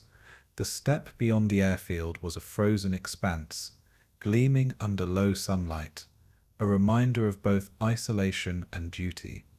Letters tucked into jacket pockets felt heavier than bombs, carrying both hope and the weight of distance. Mechanics adjusted rudders, wings, and fuel lines with meticulous care, ensuring that each fragile plane was ready for the night. What they didn't yet know was how many flights would test these bonds, how camaraderie would sustain them when fear threatened to unravel everything. The first engines sputtered to life, propellers kicking snow into fleeting clouds. Pilots shared quiet words of encouragement, voices low but steady, tethering them to one another. Each liftoff was a rehearsal in trust, each glide a testament to collective skill. In the shared rhythm of preparation, they found the quiet power of solidarity. Inside tents, hands traced maps, while others traced the lines of friendship in subtle gestures, brushing hair from a fellow pilot's eyes or fastening a strap too tight to loosen alone. Frost crept along the edges of windows, catching light from kerosene lamps like frozen fire. Letters continued to arrive, some joyful, others carrying news of loss, each one a reminder of what lay beyond the front. The women read aloud in turns, voices soft but steady, laughter following tears without apology. Outside, engines warmed in anticipation of evening sorties, the soft thrum a counterpoint to the intimacy of the barracks. What they didn't yet know was that these relationships would be the sinew holding them together under fire. Shared rituals, braiding, reading, laughing, became anchors, stabilizing nerves, and forging unspoken trust. Every glance, every whispered correction, reinforced bonds deeper than orders or drills. Time moved slowly, measured in letters, lanterns, and engines' hum. In this space, sisterhood became both shield and sustenance. Evening descended, and pilots prepared for the night, their camaraderie an invisible armor against the darkness to come. Maps were double-checked, bombs loaded, engines tested with careful fingers. The smell of oil mingled with the scent of wool and pine, a reminder of the earth they protected. Outside, moonlight glimmered off frost-covered wings, shadows stretching long across snow and ice. Conversations were brief, punctuated by laughter, advice, and quiet encouragement. What they didn't yet know was how many flights would see their laughter silenced, replaced by grief and solemnity. The bonds forged here, however, would endure, carrying memory and courage into every cockpit. Even as fear sharpened with each mission, trust among these women remained a constant, quiet force. Letters and mementos were stowed carefully, reminders of home and hope. In this fragile warmth, they found resilience, unspoken but unyielding. By midnight, the Po-2 cells were lined up, engines ready, wings quivering in the cold. Pilots checked straps, adjusted goggles, and offered final smiles to one another, tiny gestures of reassurance. Outside, the wind cut across the snow like a knife, carrying distant echoes of battle and the faint drone of returning aircraft. Lanterns flickered inside tents, reflecting off frost and faces, casting a glow of shared humanity. What they didn't yet know was how much these bonds would be tested, how many names they would memorize in loss, and how essential this intimacy would be to survival. The night awaited, silent and infinite, yet they faced it together, laughter and grief entwined. Every mission, every glide would carry fragments of this warmth and trust. In the quiet barracks, in letters and braids, the essence of their regiment was alive. In laughter, in silence, in grief, they were unbreakable together. And in this unity, the night witches found strength no enemy could touch. The Po-2 sat on frostbitten airstrips, their wooden wings coated with a delicate sheen of ice that glittered under the weak winter moon. Anna Morozova rubbed numb fingers over throttle levers, testing each dial, each gauge, ensuring the engine would respond despite the bitter cold. Outside, the wind tore across the open steppe, carrying the scent of smoke and distant fires from Stalingrad, where buildings burned like torches against the snow. Engines roared reluctantly, propellers slicing thin clouds of frost into the night. Rear gunners adjusted their straps, goggles fogging with every exhale, eyes straining to pierce the darkness. Bomb racks rattled faintly, each weight a reminder of the stakes awaiting them below. What they didn't yet know was that the winter would test not only their skill, but their very endurance, pushing each pilot to the brink. The first glides began silently, wings trembling against gusts, shadows moving over the frozen battlefield. Every pilot was acutely aware of the fragility of their machines and their own flesh in the vast hostile night. Through smoke, frost, and shadow, the night witches prepared to write their legacy in fire. Searchlights crisscrossed the black sky over Stalingrad, their beams cutting through smoke and falling snow like swords. German soldiers scrambled in trenches, rifles and machine guns, firing bursts that illuminated streets, still glowing with the aftermath of artillery strikes. Irina Sibrova's Po-2 glided above the chaos, engine cut, a shadow among shadows, guiding bombs toward ammunition depots with calculated precision. Each release sent red-orange arcs into ruins, flames licking frozen rooftops and warehouses. Below, civilians huddled in basements, the distant droning propellers signaling both terror and protection. The wind whipped over the cockpit, carrying both smoke and the faint, acrid scent of gunpowder. What they didn't yet know was that these sorties would become nightly rituals of destruction and endurance, each mission embedding fear into the enemy and resilience into the pilots. Every frost-coated control surface trembled under fingers forced to ignore cold in favor of survival. Night after night, these flights honed skill, courage, and instinct, a relentless training ground without end.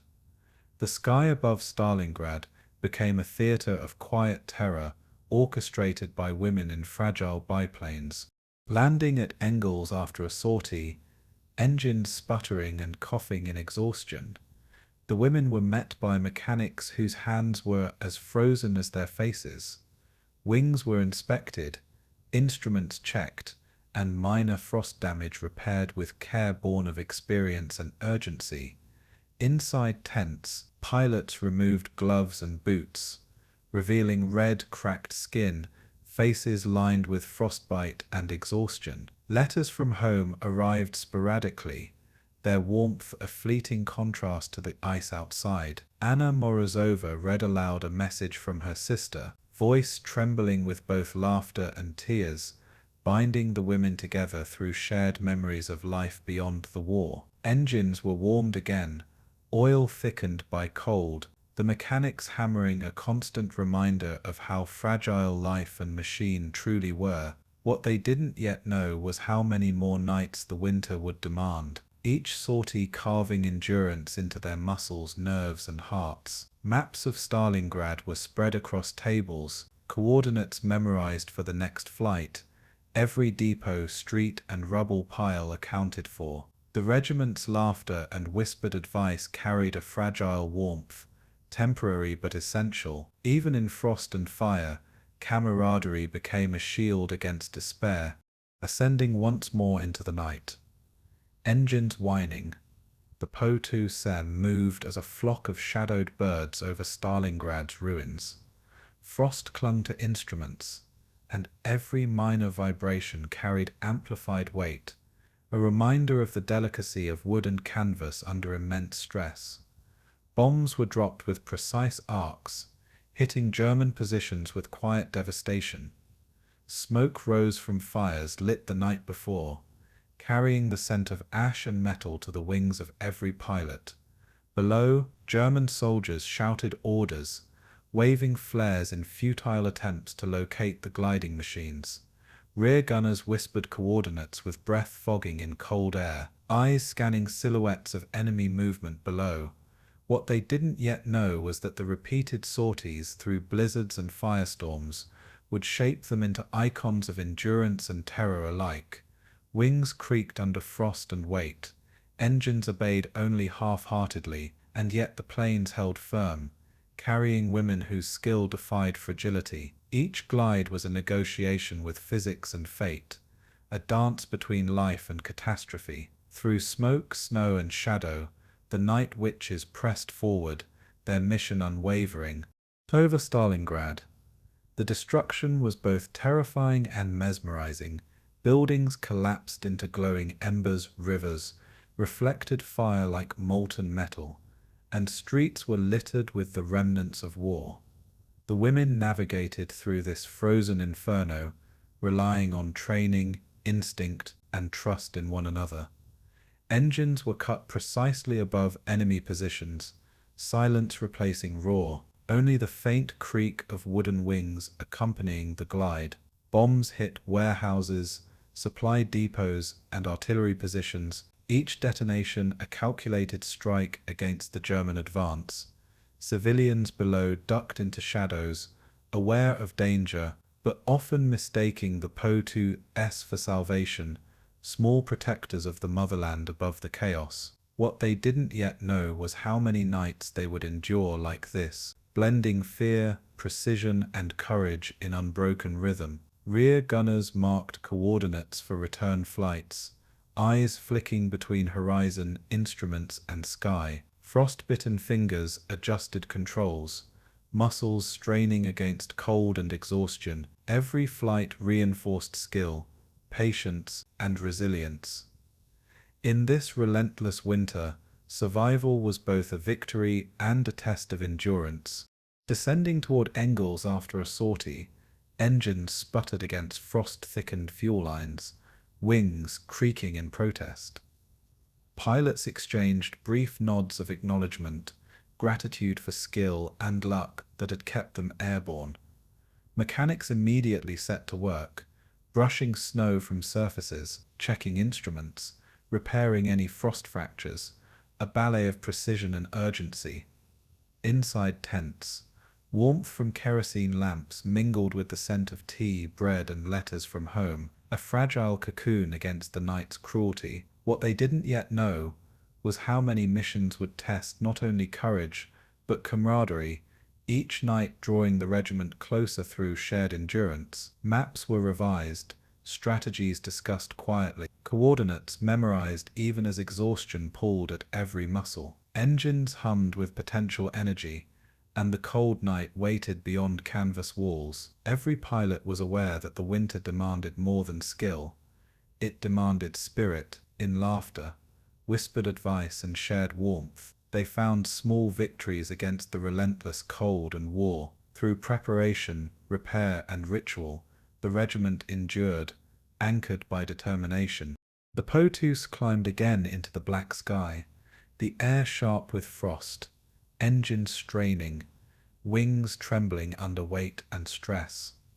The night was alive with fire, smoke, and searchlights, yet the women moved with practiced precision, gliding over enemy lines as if invisible. Bombs fell in perfect arcs, igniting flammable stockpiles and disrupting German movements. Below, soldiers scrambled and fired, flares slicing the night, but the Po-2s vanished like shadows swallowed by smoke. What they didn't yet know was that these flights through blizzard and ruin would define them, harden their endurance, and cement their legendary status. Frost cracked along wings, controls stiffened, but the planes responded, as if trusting the hands of the pilots who mastered them. Rear gunners whispered coordinates, eyes sharp despite exhaustion, marking the rhythm of flight with precision. Every glide, every release, every return landing was a testament to discipline and courage. Night after night, these sorties became rituals of survival and skill, each more exacting than the last. Through frost, fire, and smoke, they carved their path toward legend. By dawn, the women returned once more, engines whining down, wings trembling under accumulated ice and strain. Pilots removed gloves and goggles, faces streaked with frost, soot, and the faint residue of tears from exhaustion and relief. Mechanic crews immediately began inspections, wiping wings, checking engines, repairing frost-cracked instruments, preparing for the night to come. Inside tents, the women shared brief meals, letters, laughter, and quiet moments of reflection, drawing strength from each other. What they didn't yet know was how many nights like this would pass, how many sorties would demand courage beyond imagination. Frost covered the airfield like a white blanket, yet beneath it, life, camaraderie, and unbroken spirit endured. Every mission strengthened skill, trust, and resilience, creating bonds as enduring as the cold itself. The battlefield of Stalingrad was scarred, burning and unforgiving, but the night witches moved with confidence, precision, and unity. Through smoke and snow they carved their path to legend, and in each flight, the motherland saw both courage and salvation intertwined. The barracks buzzed with an unusual energy, voices hushed, then rising in bursts of excitement as word arrived of a special dispatch from Moscow. Irina Sabrova unfolded the telegram with trembling fingers, eyes scanning the bold words that would change the course of their regiment. Medals glimmered in torchlight, awaiting those who had flown countless nights over enemy positions, risking life with each silent glide. Mechanics paused their work, hands frozen on instruments, as commanders read aloud the decree. The unit would now be known as the 46th Guards Night Bomber Regiment. Outside, frost coated the airfield, engines idle, as if the night itself paused to acknowledge the announcement. Anna Morozova's lips curved into a smile, despite exhaustion etched deep into her face, a mixture of pride and disbelief. What they didn't yet know was that this honor carried the weight of expectation, heavier than any bomb rack or frostbitten cockpit. The women exchanged glances, silent acknowledgments of shared toil, courage, and the invisible threads of sisterhood that had carried them through months of relentless sorties. Each medal pinned, each word read aloud, echoed through the wooden walls and snow-covered grounds. The decree was more than recognition. It was a promise of responsibility. Stalin's words were relayed by a courier, voice steady, carrying authority and solemnity that contrasted with the warmth of the barracks camaraderie. Officers read passages aloud, emphasizing the bravery, precision, and perseverance of the women pilots who had defied expectations and redefined warfare in the night sky. The regiment listened intently, the sound of the wind outside mingling with the weight of history in each syllable. Rear gunners adjusted straps absent-mindedly, minds caught between pride and anticipation for the next mission. Mechanics hammered and tightened wings of waiting, Po-2 says, as if preparing aircraft to carry not only bombs, but the honor of the motherland. What they didn't yet know was how many eyes would now follow their every sortie, how every flight would be both symbol and strategy. The torchlight flickered across determined faces, illuminating frost-bitten cheeks and streaks of soot from countless missions. Outside, the airfield seemed still, yet charged with unspoken anticipation, a battlefield frozen in honor. The women whispered congratulations, hugs exchanged, laughter soft but tinged with awe. Pride had entered the regiment as palpably as wind over canvas wings. The ceremony commenced under low, swaying lamps, commanders carefully pinning medals to jackets stiff with cold and worn from frost-bitten hands.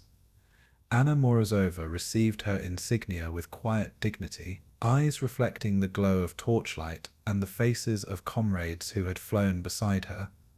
Outside, engines hummed softly, wings creaking under winter's bite, ready for the next mission even as honor was bestowed. Each medal was a story, a narrative of sorties flown, bombs dropped, and lives risked in the silence of the night.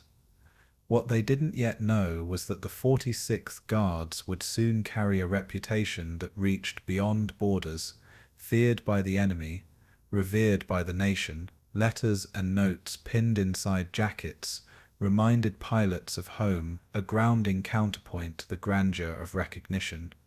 The frost outside reflected the torchlight, silvering wings and snow alike, an eerie celebration of perseverance. Commanders spoke of duty, precision, and vigilance, words that sounded both ceremonial and prophetic. Every gesture, every glimmer of medal, reinforced the unity of the regiment, their bond stronger than ever. The night was both a pause and a prelude, honor resting lightly yet weightily on fragile shoulders. In the cold expanse of the airfield, the Po-2 seemed to sense the significance of the night. their wooden wings stretching against the frost, as if proud to carry guard pilots once more. Engines roared reluctantly, a chorus of power subdued by the cold, wings trembling under ice and anticipation. Rear gunners checked instruments, fingers stiff, minds drifting between pride and calculation. What they didn't yet know was how the designation would increase scrutiny, missions, and expectations. Each flight a test of skill and honor. Outside, the horizon glowed faintly with city lights from distant Stalingrad, a reminder of the destruction that shaped the medals pinned moments ago. Pilots adjusted straps, goggles fogging as breath mingled with winter air, hearts steady yet aware of the burdens now tied to recognition. Officers exchanged nods, murmuring strategies for upcoming sorties, aware that symbol and mission were now inseparable. Each climb, each takeoff, carried weight beyond physics, a fusion of courage, honor, and duty. Frost crept over wings and instruments, unnoticed yet omnipresent, a silent reminder of the environment that had forged them. The 46th Guards' first night, under their new banner, was both a continuation and elevation of what they had endured. Inside the barracks, laughter and quiet murmurs intertwined with preparation, the women discussing upcoming flights and medals pinned to frost-chapped jackets. Letters were shared again, some read aloud, voices catching on emotion as pride met the bitter cold of reality. Engines on standby, wings brushed with ice, the regiment balanced celebration with anticipation for duty. What they didn't yet know was how every mission would now be measured against both success and symbolism. Each sortie a combination of strategy and legacy. The airfield itself seemed charged, the wind sharper, snow crunching under boots, the glow of torches reflecting off frozen plains. Pilots adjusted rudders and control surfaces, fingers tracing gauges and frost-cracked wood, feeling the physicality of responsibility. Each glance between comrades carried acknowledgement, reassurance, and the silent vow to maintain the honor they had been entrusted. Outside, the night stretched endlessly, promising both danger and opportunity. The women moved with precision, their camaraderie a stabilizing force amid recognition and expectation. In the quiet coordination of preparation, pride and duty fused into a tangible energy. The first night sortie as Guards pilots began with engines sputtering to life, wings shivering against ice, and hearts steady with anticipation. Irina Sibrova adjusted her goggles, noting frost on the edges, and whispered coordinates to her rear gunner, eyes scanning the horizon for searchlights. Bombs were secured with practiced precision, the weight of ordnance matching the weight of responsibility sewn into medals pinned earlier. What they didn't yet know was how often recognition would be shadowed by danger. Each flight now a test of both skill and honor. The Po-2 Sal lifted silently, gliding over frozen terrain, engines cut in perfect sequence to deliver destruction under the cover of night. Flames from distant supply depots flickered below, reflecting off the wooden wings, a dance of fire and frost. Communication between pilots was minimal, gestures precise, a language of trust that had been honed over countless sorties. Outside, the winter wind howled, indifferent to accolades, indifferent to medals, indifferent to honor. Every glide, every maneuver, every release was both celebration and test, duty interlaced with pride. The night belonged to the 46th Guards, yet it demanded constant vigilance and endurance. Descending toward Engels after a mission, engines whining and wings trembling under frost. Pilots shared subtle nods and quiet words of encouragement. Medals pinned earlier caught torchlight as mechanics checked the planes, scraping frost and ice with care, born from experience. Anna Morozova smiled, glancing at a fellow pilot, recognizing the unspoken bond formed through both survival and recognition. What they didn't yet know was how many missions the Guard's designation would demand, each sortie carrying expectation from the Kremlin, their nation, and themselves. Inside the tents, letters were tucked back into jackets, whispers exchanged, laughter fleeting yet grounding. Frost-covered maps lay across tables, coordinates reviewed even in moments of celebration. Engines cooled slowly, wings flexed under ice, the airfield silent but charged with anticipation. Each flight, each mission, was now a fusion of honor, courage, and strategic necessity. The women moved with a confidence earned through endurance and recognition, aware of both legacy and cost. Through torchlight, frost, and whispered camaraderie, pride intertwined seamlessly with purpose.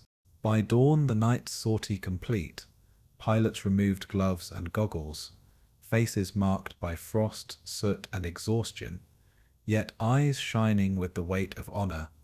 Medals glinted in the early light, reminders of bravery that had been acknowledged and immortalized. Mechanics continued their precise inspections, repairing frost-cracked wings, tightening engines, preparing the Po-2 SIS for another night of duty. What they didn't yet know was how deeply the Guard's designation would shape their identity, expectations, and legacy, marking them forever in history. Outside, the airfield was quiet, the wind still cutting over snow and ice, carrying echoes of past missions and anticipation of those to come.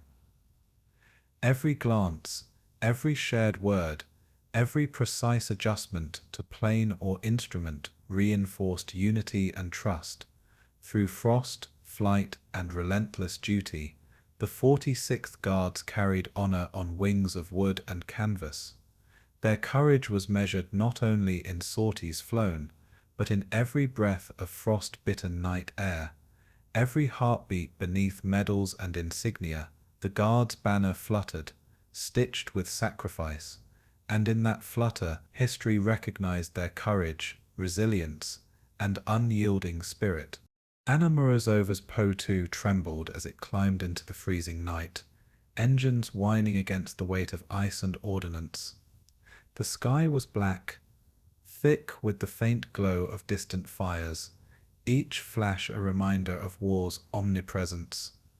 Below, Stalingrad's ruins still smoldered, streets littered with the debris of battle, shadows shifting among twisted steel and stone. In the rear cockpit, Marina Raskova adjusted her straps, eyes scanning the darkness for flares, searchlights, or enemy fighters. Every sortie carried risk, a constant negotiation with physics, frost, and chance.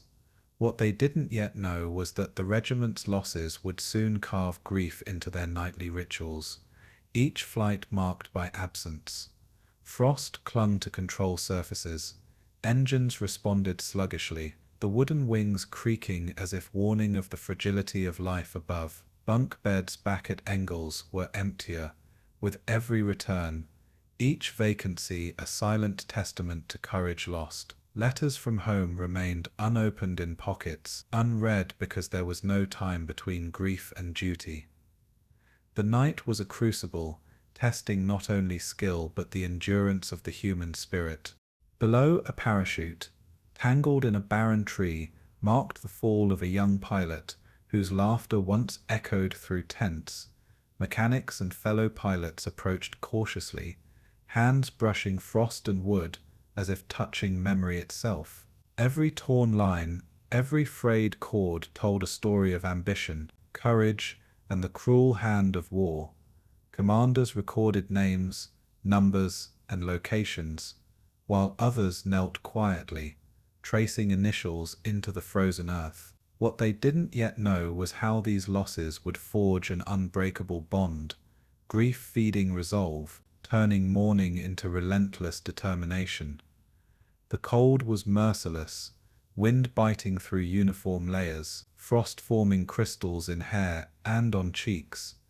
Rear gunners adjusted weapons absent-mindedly, eyes distant, hearts tethered to memory. Outside, engines idled, planes waiting for the next sortie, indifferent to absence, indifferent to grief. Every return landing now carried a heightened sense of fragility. Each approach a prayer whispered into ice-laden air. The night demanded courage beyond measure, and the night witches delivered with solemn discipline. Inside the barracks, empty bunks reminded each woman of comrades who would never return. Anna Morozova traced the space once occupied by her friend, the absence almost tactile, a hollow echo of laughter now silenced. Letters pinned corkboards remained unread, unopened windows to lives that would never be fully shared. What they didn't yet know was how these personal losses would shape every future mission, sharpening focus and courage through pain. Mechanic crews worked tirelessly, repairing frost-cracked wings and frozen instruments, unaware of the emotional weight carried by pilots above. Conversations were quiet, punctuated by sighs and whispers, a rhythm of grief and shared resilience. Frost fogged the windows, mirroring the haze in eyes that refused to cry openly. Outside, the wind swept over snow-covered airfields, indifferent to recognition, medals, or loss. The regiment moved as one, grief tempered into precision, camaraderie sustaining them through nights of terror. Every mission was now shadowed by the absence of those lost, every sortie a tribute in motion. Ascending again, engines whining and wings trembling under frost. The pilots cut through blackened skies, the ground below a mix of fire and frozen ruin. Searchlights rotated lazily, unaware of the fragile biplanes gliding silently into their path. Bombs were released with calculated arcs, detonations painting streaks of orange against the night, illuminating smoke and frost alike. Rear gunners whispered coordinates, eyes bright despite exhaustion, scanning for movement and hazard. What they didn't yet know was that these missions would demand both technical mastery and emotional fortitude. Each sortie a confrontation with mortality. Below, German soldiers scrambled, unaware that fear now accompanied every night witch flight. Frost thickened on control surfaces, engines sputtering, wings creaking in protest, yet the planes held. Each pilot felt the weight of absent comrades, a silent presence guiding or haunting their movements. Night after night, the regiment pressed on, grief forging discipline and courage simultaneously. In every glide, the shadow of death hovered, a constant companion they could not escape. Mechanics discovered another fracture along a Po-2 wing, a small tear that could have ended a life if unnoticed. Irina Sabrova traced the crack with gloved fingers, recalling the pilot who had flown this very aircraft before falling. Outside, the wind carried the scent of smoke and ash, chilling the skin through layers of wool and canvas. What they didn't yet know was that even the smallest oversight could claim another life, and that vigilance was a daily, almost ritualistic necessity. Pilots readied their planes again, fingers stiff, faces red from cold and strain, yet eyes burning with determination. Frost clung to goggles, instruments, and control surfaces alike, each mission a negotiation with fragile technology. Bunk spaces remained silent, conversations tempered by grief, eyes flicking toward empty spots, remembering friends whose laughter had vanished into the night. Outside, searchlights carved rotating paths across snow-laden fields, indifferent to heroism or loss. Every takeoff became both ritual and gamble, every landing a delicate negotiation with fate. And yet, despite fear and absence, the night witches lifted once more, their resolve unbroken. Over enemy positions, the Po-2 SOS glided silently, engines cut, wings vibrating with ice and strain. Flames from depots and rail yards below illuminated the aircraft in fleeting bursts, highlighting frost-coated edges and tense faces. Rear gunners marked coordinates, breath fogging in the cold, hands gripping straps with white-knuckled intensity. What they didn't yet know was how many more would fall, how the night would continue to claim the brave and test the living. Below, German soldiers whispered rumors of invincible witches, unaware that survival came at the cost of friends and sisters. Bombs arced precisely, exploding with controlled violence, a contrast to the chaos of absence felt by pilots. Frost and fatigue pressed on shoulders and fingers, yet every maneuver was executed with precision honed by loss. Silence returned as engines throttled back, the night swallowing planes and pilots alike. Each glide carried the weight of memory, courage and duty intertwined. Through smoke, snow and shadow, survival became both ritual and requiem. Landing at Engels, engines sputtering and wings creaking under frost. Pilots exchanged silent nods, acknowledging both mission success and the absence of comrades. Empty bunks and scattered personal effects reminded them of sacrifices etched into every flight, every cold, starless night. What they didn't yet know was that grief would continue to shape every sortie, forging unity from shared pain and determination. Mechanics moved swiftly, inspecting wood and canvas, oil and engine, their motions precise yet mechanical, echoing the regiment's emotional armor. Inside the tents, letters were read quietly, whispered names invoked, memories shared in low tones. Frost fogged the canvas, obscuring the firelight, mirroring the haze of thoughts that lingered in each pilot's mind. Maps were unfolded, and coordinates reviewed for upcoming missions, their rhythm undisturbed by loss. The night outside howled over frozen fields, indifferent to names, medals, or sacrifices. Every glance exchanged between pilots carried weight, recognition of shared grief and unspoken promise. In silence, in frost, in memory, the night witches endured. By dawn, the regiment gathered briefly, frost-covered faces huddled against the bitter wind, sharing warmth and quiet stories of those no longer among them. Medals glinted faintly on jackets, symbols of bravery, now inseparable from absence and memory. What they didn't yet know was how every mission, every flight, would be haunted by these losses, shaping legend and identity in equal measure. Outside, the airfield stretched into snow-laden distance, engines idle, wings creaking, shadows lengthening in the cold light. Letters, photographs, and small mementos were tucked back into uniforms and pockets, the personal merging with the professional, memory merging with duty. Every sortie was a negotiation with fate, every glide a tribute, every landing a testament to endurance. Frost glimmered on instruments and control surfaces, marking the passage of nights filled with courage and loss. Pilots whispered names, eyes tracing stars above, seeking guidance and solace in constellations unchanged by war. Every starless night carried the memory of the fallen, and in that memory the living found purpose, courage, and an unyielding will to soar once more. The Po-2 hummed faintly beneath Marina Raskov's hands, the throttle trembling as frost crept along the instrument panel. Moonlight glinted off the wings, illuminating the frozen field below, while the distant glow of German encampments flickered against the dark horizon. She counted silently, then cut the engine. The whine ceased, leaving only the hiss of wind and the faint creak of wooden wings. Anna Morozova leaned forward, eyes sharp on the dim silhouettes of supply depots and rail yards, adjusting her glide to a whisper. What they didn't yet know was that this silence would terrify the enemy more than any gunfire.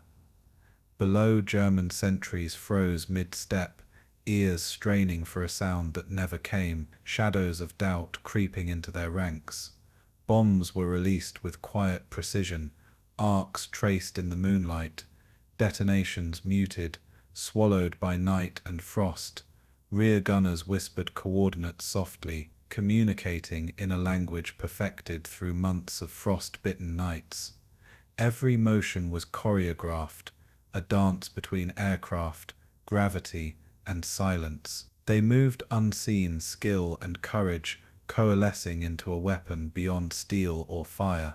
In the German trenches, soldiers whispered rumors of witches on the wind, shadows that struck and vanished without warning. Frost clung to rifles and boots, eyes darting toward the faint outlines of gliding aircraft, wings nearly blending with the night sky. Rear gunner Lena Smirnova adjusted straps, checking gauges and sightlines, aware that detection meant instant death. What they didn't yet know was how often this tactic would allow the night witches to strike with impunity, their stealth becoming both legend and psychological weapon. Engines remained idle, wings trembling in the cold, while the pilots leaned into currents, reading the night like a map. Bombs fell with eerie quiet, explosions muffled, leaving only smoke rising into the icy air. Pilots scanned the horizon for searchlights, their hearts steady despite frost-numbed fingers. Each successful sortie sharpened their instincts, the line between fear and mastery thinning with every glide. Outside, the wind carried no sound, only the anticipation of sudden destruction. The enemy had nothing to see, nothing to hear, yet everything to fear. At Engels, commanders reviewed reconnaissance reports, eyes widening at accounts of entire convoys silenced in minutes. Reports spoke of aircraft that seemed to appear from nowhere, bombs landing where no one imagined possible. Rear gunners traced coordinates over maps, marking patterns of success, calculating trajectories with pencil and frost-stiffened fingers. What they didn't yet know was how this technique would elevate the regiment's reputation to mythic status. Feared across German lines, mechanics hammered wooden struts and tightened control cables, ensuring the fragile Po-2 Sears could survive repeated silent descents. Pilots checked instruments, adjusted throttle sensitivities, and recalibrated altimeters, each detail vital to the art of gliding undetected. The night outside was a canvas of shadow and frost, a stage for silent predators. Each flight became both rehearsal and execution, practice blending seamlessly into mission. Frost crystallized on goggles, reflecting torchlight in brief sparks, a reminder of the environment they had mastered. Silence was their weapon, and mastery was their shield. Above the battlefield, Irina Sabrova and Anna Morozova adjusted wing angles, feeling the subtle lift of air currents beneath them. Below, German troops fumbled with rifles and binoculars, eyes straining, ears straining, the night providing no answers. Bombs fell in measured arcs, disrupting supply lines, destroying fuel caches, and sparking quiet panic. What they didn't yet know was that these missions would shift the tactical balance, forcing enemy commanders to overestimate numbers and spread defenses thin. The Po-2's wooden frame vibrated with each gust of wind, creaking under frost and strain, yet held firm. Rear gunners marked flashes from distant fires, coordinating attacks with gestures and quiet words, a choreography perfected over countless nights. Engines idled for long stretches, the aircraft floating silently over snow-blanketed fields.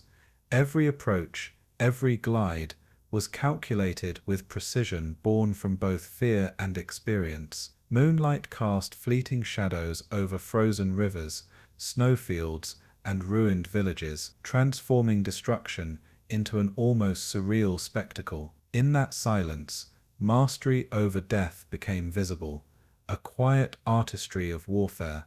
Landing at temporary strips, Pilots exchanged subtle nods, frost-coated faces, betraying only slight exhaustion. Engines shivered and wings groaned as mechanics hurried to check every wooden surface, every canvas seam, for the tiny fractures that could end a life. Letters from home remained tucked in pockets, reminders of what they fought for and what could be lost in the night. What they didn't yet know was how their stealth attacks would shape both morale and myth, instilling awe and fear on both sides of the front. Commanders pinned mission maps to corkboards, plotting the unseen strikes that had disrupted German logistics and sown confusion. Rear gunners wiped frost from glass, eyes sharp for the next night's shadowed terrain. Frost clung stubbornly to planes and instruments alike, a constant reminder of risk and endurance. Pilots spoke in hushed tones, sharing observations and laughter that carried the weight of survival. Outside, the night remained indifferent, its dark canvas ready for the next act. Their legend was growing silently, like wind shaping snow. Over enemy lines again, the Po-2 cut their engines early. Gliding toward convoys with the wind whispering across wooden wings, bombs were released with near-surgical precision, arcs tracing brief silver paths in the moonlight before impact. German searchlights swept the fields, finding nothing, the night swallowing each aircraft as it passed. What they didn't yet know was how often this combination of silence and skill would cripple supply lines, morale, and certainty. Frost formed along wing struts, threatening to shift balance mid-glide, but pilots compensated instinctively, each maneuver fluid and practiced. Shadows of destroyed vehicles flickered below, smoke rising in thin, icy ribbons, the night holding them like a canvas. Rear gunners counted impacts quietly, recording results with meticulous care, eyes flicking skyward for any sign of detection. Each glide demanded full concentration, full control, full trust in both aircraft and comrade. Engines resumed with careful coordination once the target was passed, the night absorbing the sound again. Silence became both shield and weapon, mastery over death, a tangible presence in the cockpit. At dawn, the airfield was alive with frost-laden preparations, wings creaking, engines humming, pilots checking every control with meticulous care. Stories of the night's ghostly raid spread among tents, eyes widening, voices lowered, a mixture of awe and disbelief. What they didn't yet know was how these unseen hunters would shape not only the war, but their own identity. Each silent success weaving into legend, mechanics repaired subtle cracks, adjusted control cables, and tightened canvas, ensuring each aircraft could survive another glide into shadow. Pilots shared quiet words of reassurance, hands brushing frost, eyes meeting in silent acknowledgement of what had been endured. Maps were marked and coordinated, the regiment planning the next silent strike, with precision born of experience and respect. Frost sparkled in torchlight, instruments reflecting both dedication and risk. Letters tucked into jackets carried silent blessings from home, reminders of what motivated each glide. Each movement, each preparation, carried weight beyond physics, honor, duty, legacy. The wind outside whispered across frozen fields, carrying echoes of flight, silence, and the unseen. As night fell again, the regiment lifted into silence. Engines cut, wings vibrating under frost and anticipation. Anna Morozova leaned forward, eyes scanning the horizon, every shadow a potential threat, every movement a potential target. Bombs fell with muted arcs, leaving devastation visible only in faint glows and smoke, rising into icy air. What they didn't yet know was how many more nights would be spent mastering wind, darkness, and fear, each sortie reinforcing legend and skill. Rear gunners adjusted positions, noting targets, timing drops, whispering coordination in the voice of experience. Frost thickened on wings, goggles, and instruments alike, yet training and instinct carried them above danger. Silence wrapped the aircraft, the night holding them as both predator and protector. Every glide was a message, a warning, and a demonstration of mastery over sound, fear, and fate. They came with the wind itself and vanished like ghosts, and in that vanishing, awe became their weapon, precision their signature, and legend their gift to the night. Anna Morozova's Po-2 skimmed low over the Kursk fields, engines cutting intermittently as she adjusted for wind and frost. Below, German convoys crawled across muddy roads, tanks and trucks glinting faintly under searchlights that swept the horizon in vain. Rear gunner Lena Smirnova marked targets, whispering coordinates while smoke and fire painted streaks across frozen terrain. What they didn't yet know was that these sorties would contribute to one of the largest counteroffensives of the war, a slow turning of momentum in favor of the Red Army. Pilots adjusted throttle and pitch instinctively, wood and canvas vibrating under precise control, frost forming on instruments and wings. High command at Engels studied maps, marking strike zones and plotting synchronized attacks across multiple fronts. Every release of bombs disrupted fuel supplies, bridges, and morale, leaving German units scrambling in confusion. Exhausted crews rested on grass at dawn, eyes scanning the sky even as sleep beckoned. The rising sun reflected on smoldering wreckage, a silent testament to persistence and skill. Triumph was tempered by fatigue, each small victory carved from night, wind, and determination. In the Crimea, Po-2 descended silently over narrow passes, wings vibrating in the icy air. German observation posts flickered with torchlight, unaware of the silent hunters gliding toward them. Bombs fell with near-perfect arcs, destroying supply caches, rail cars, and munitions dumps, each explosion sending smoke curling into frost-laden air. What they didn't yet know was how these small, wooden canvas aircraft could disrupt entire strategic campaigns, shifting the balance of forces on the ground. Rear gunners adjusted sights and straps, voices quiet but precise, each note of coordination born from countless nights of training and fear. Commanders relayed updates via radio, mapping damage, plotting future raids, and marveling at the ingenuity of these female crews. Exhausted pilots shared brief smiles, frost-stiffened fingers brushing in silent acknowledgement of the danger they'd navigated. Snow-crusted fields stretched beyond sight, unbroken except for the trails of fire left in their wake. Each glide over enemy territory was both mission and meditation, tension balanced by skill. And in these frozen, fiery landscapes, the night witches became more than pilots. They became instruments of strategy. Over Belarus, Anna traced the edges of a convoy, wings trembling in the moonlight as searchlights swept the horizon below. Rear gunners adjusted for the lift, eyes sharp on tiny movements in the darkened fields. Bombs were released with precision, arcs traced in silver before muting into black smoke and fire on the ground.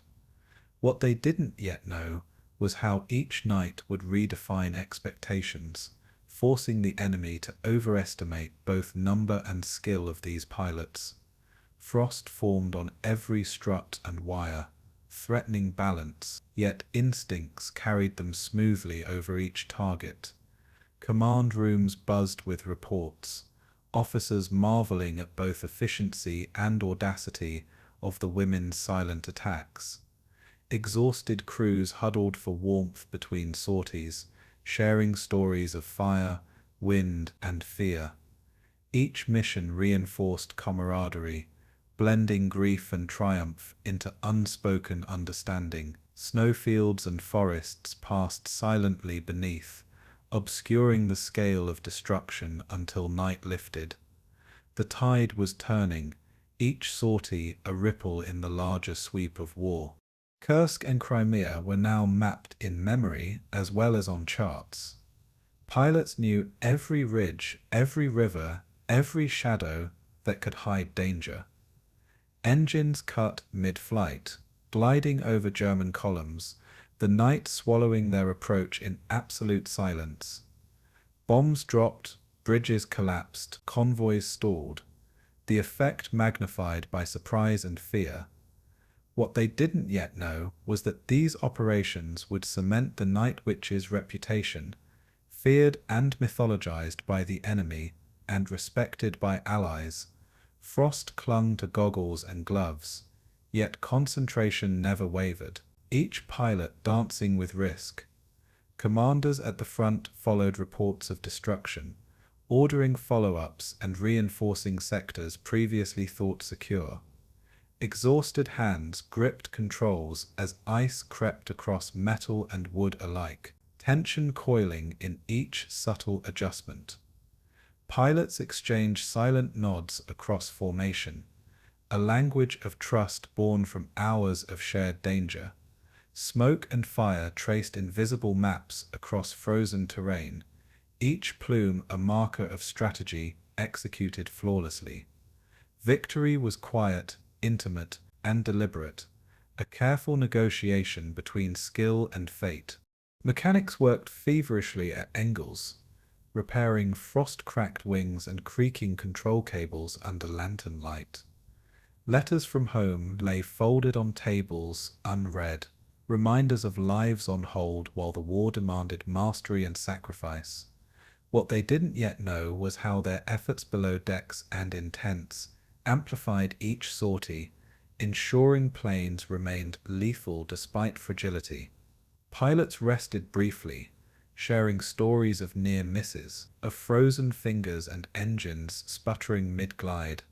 Commanders plotted new missions, aligning artillery, infantry, and aerial strikes, with the precision born of trust in these women. Outside, night fell over snow-laden fields, shadows stretching, hiding movements of both hunter and hunted. Frost sparkled on control surfaces, glinting like stars scattered across the canvas of war. Every takeoff was an act of faith, every landing a triumph of both skill and luck. Smoke from past raids lingered, curling silently in the cold air, testimony to relentless persistence. In each silent glide, the Night Witches carved their mark on history, one mission at a time. Anna and Irina flew again over the Belarusian plains, engines quiet, wings cutting through frozen night air. German soldiers fumbled with binoculars, seeking what could not be seen, shadows cast only by fire and moonlight. Bombs fell in arcs calculated to cripple, not to kill indiscriminately, a careful application of lethal artistry. What they didn't yet know was how these continuous, precise strikes would force German units into retreat, allowing Soviet advances to gain momentum. Frost formed crystals along every strut, thickening with each glide, yet experience tempered risk into ritual precision. Command rooms recorded coordinates, noting impacts, adjusting tactics for maximum effect with minimal exposure. Rear gunners whispered results, voices low, breath fogging in frozen air, hands stiff but unerring. Snowfields reflected faint moonlight, casting shadows that hid them as they moved from target to target. Pilots exchanged brief, fleeting glances, confirmation and comfort in silent communion. Each night, every sortie, the Night Witches drew the front line closer to the Reich's weakening grasp. The regiment rested briefly at dawn on frost-covered grass, wings idling, engines quiet, yet eyes scanned the horizon for threats and signs of opportunity. Smoke from recent missions curled into the sky, mingling with cold morning mist, a visual ledger of victories small and large. What they didn't yet know was how this combination of skill, endurance, and audacity would define the turning of the tide for the Soviet Union. Maps were reviewed, damage assessed, coordination for upcoming strikes adjusted, blending strategy with lived experience. Frost sparkled on instruments and gauges, a reminder of the harsh conditions under which strategy met action. Pilots exchanged quiet words, hands brushing as if passing courage between them. German positions remained disrupted. Supply lines fractured, morale fragile under the relentless night attacks. Every takeoff carried hope, every landing relief, each mission reinforcing both legend and practical effectiveness. Silence, wind, frost, and fire were woven into the fabric of their strategy. The night itself was now an ally, lending cover and fear in equal measure. As evening descended over Kursk, Crimea, and Belarus, Po-2 cell lifted once more. Engines humming faintly before silence reclaimed the air.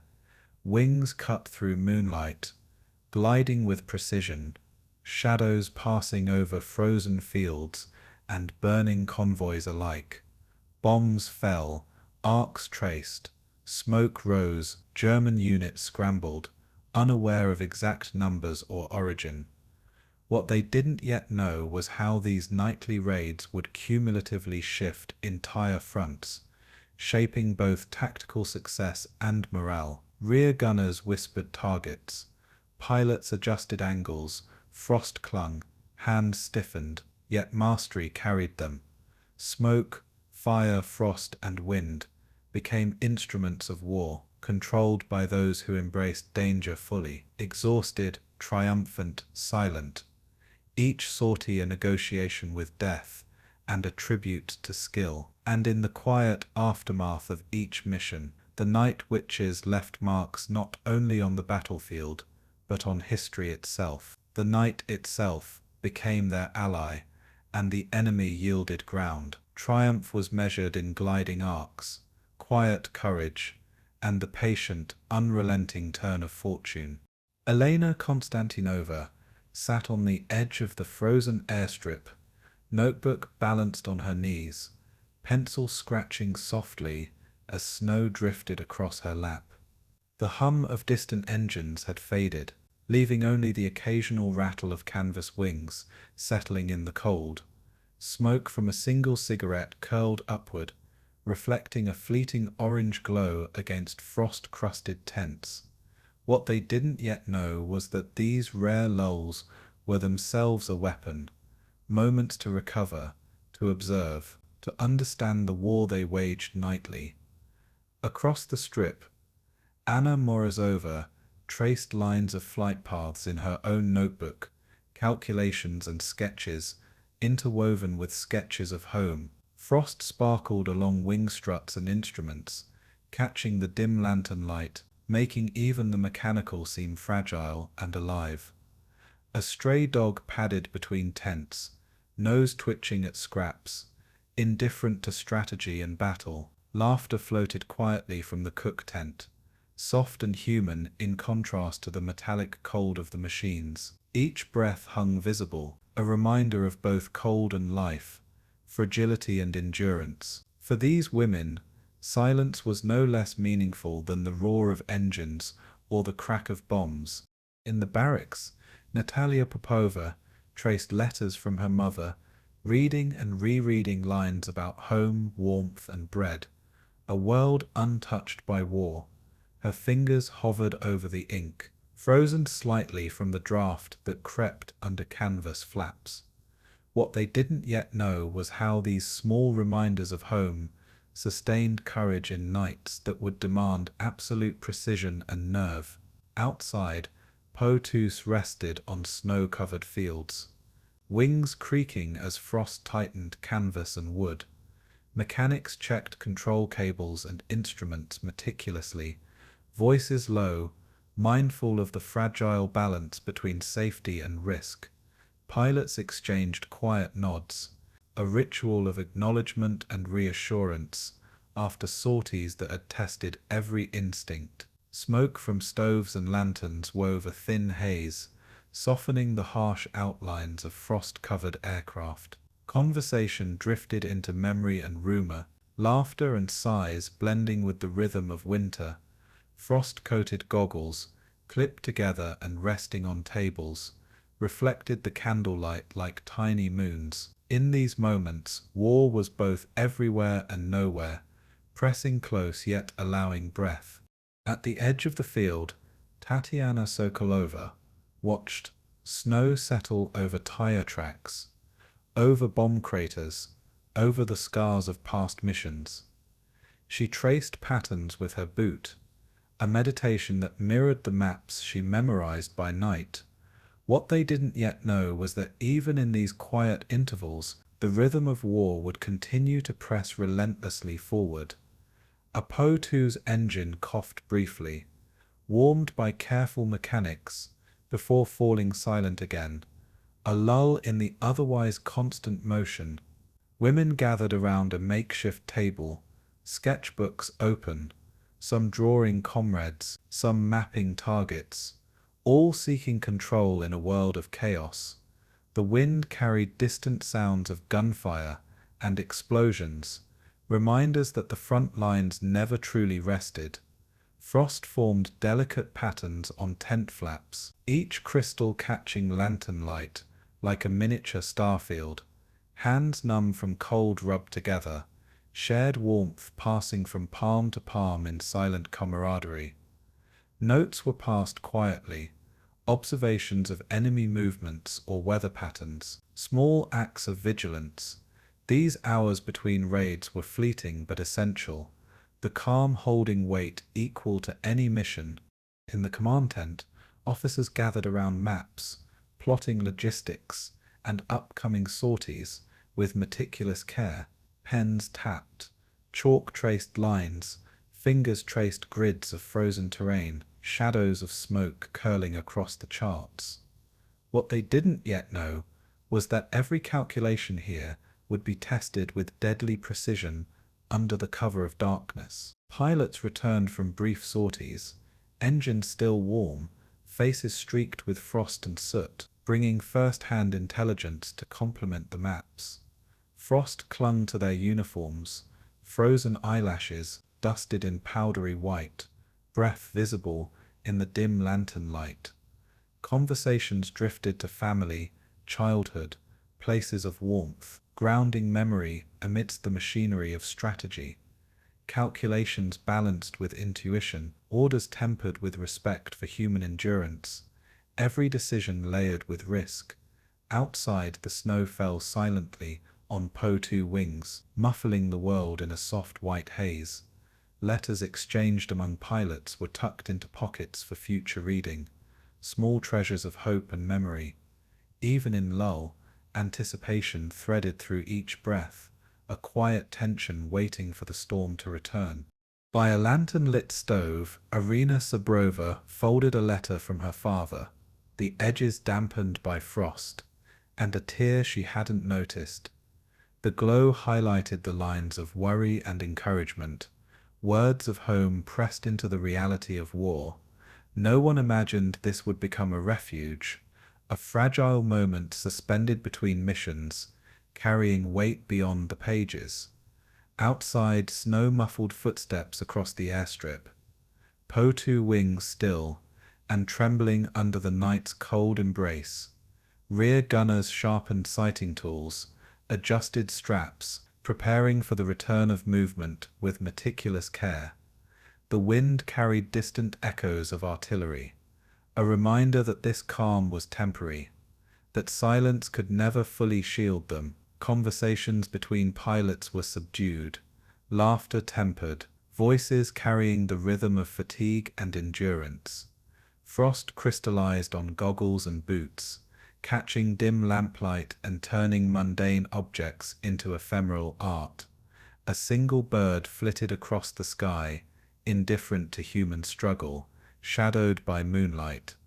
For a moment, war receded just enough to let memory, thought, and longing exist alongside it. Natalia walked among the parked Po-2 ses, fingertips brushing the icy wings, tracing scratches and dents from previous sorties.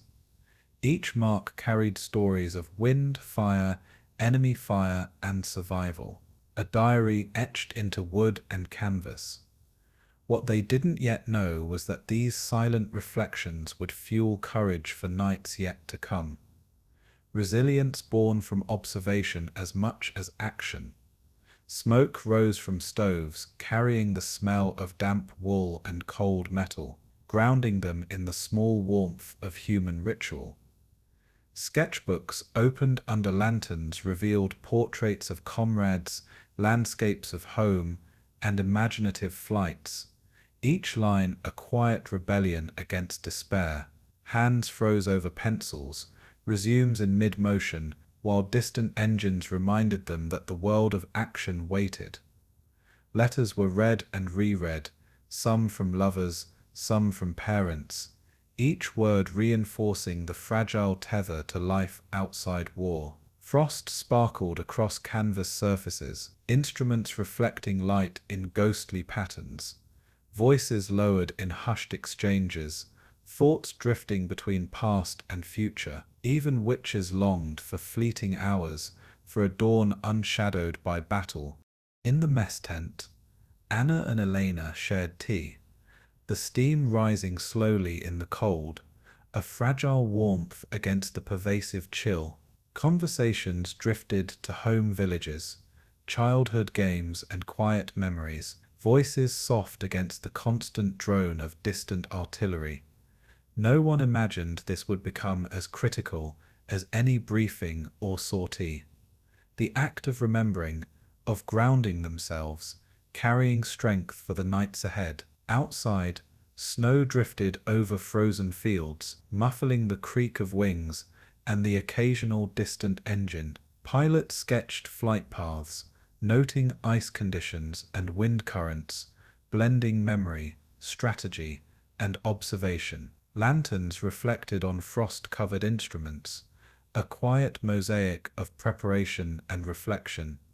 Letters, sketches, and journals were tucked away, each artifact a token of life beyond conflict. Frost crept across window flaps, casting long shadows across worn uniforms and tired faces. A faint howl of wind echoed across the airstrip, a reminder of nature's indifference and the endurance required. In these brief, suspended hours, humanity prevailed over the machinery of war. As evening settled, pilots gathered near the Po-2 ses, inspecting wings and instruments under the soft glow of lanterns. Frost sparkled along cables and struts, each glint a reminder of the fragility they mastered nightly. Smoke rose from fires curling in the wind, carrying warmth and scent of bread, tea, and camaraderie. What they didn't yet know was how fleeting these moments would remain, precious pauses before the relentless rhythm of sorties resumed. Conversations were hushed, glances exchanged, shared understanding of fatigue, hope, and fear written in every line. Sketchbooks were closed, letters tucked, gloves adjusted, goggles checked, a ritual of quiet readiness. Outside, snow continued to fall, muffling the world, cloaking both memory and anticipation. Each breath hung visible, a reminder of fragility, endurance, and life sustained amidst chaos. For a moment, even witches longed for dawn, and in that longing the human heart persisted, steady, quiet, and unbroken between bombs and silence. The wind whipped across the airfield at first light, carrying frost that bit through gloves and scarves. As Maria Petrovna climbed into her Po-2, engines sputtered to life, the wooden frame shivering under the strain, and the propeller's rhythm became a heartbeat in the cold dawn. What they didn't yet know was how relentless these nights would become, each sortie blending into the next without pause. Across the strip, ground crews labored in silence, carrying bombs, checking fuel lines, and adjusting instruments with frozen fingers. Smoke from distant artillery drifted into the sky, black against the pale pink of morning, a silent reminder of battles yet to be won. Other pilots, breath steaming in the air, mounted wings and tightened straps, exchanging brief nods that carried volumes of trust and exhaustion. Every mission demanded precision, altitude held to avoid flak, engine throttles balanced against the ice-laden air. Forests below burned sporadically, explosions punctuating the silence with sudden red flares. The regiment moved as a unit, a choreography of fatigue and courage, woven through night and frost. In every glance, every gesture, the shared determination was visible, etched into faces pale with cold and resolve. Natalia Sokolova gripped the controls tighter as the first flares from German searchlights cut the darkness, casting fleeting shadows over the wings. No one imagined this would become the rhythm of life, nights stitched together by fire and fear, yet endurance had hardened into instinct. Her breath fogged in the cockpit, hands stiff but steady, as the Po-2 glided silently toward the target. Below, convoys of enemy vehicles moved along snow-laden roads, unaware of the invisible hunters above. Mechanics at the field paused to watch trails of canvas and wood disappear into the sky, murmuring prayers for their pilots. Explosions erupted, lighting the forests like flickering candles, shaking windows and hearts in equal measure. Wind tore at control surfaces, demanding constant correction, a battle within a battle against the cold and gravity. Pilots adjusted altitudes to navigate the interplay of moonlight and shadow, a silent dance over deadly terrain.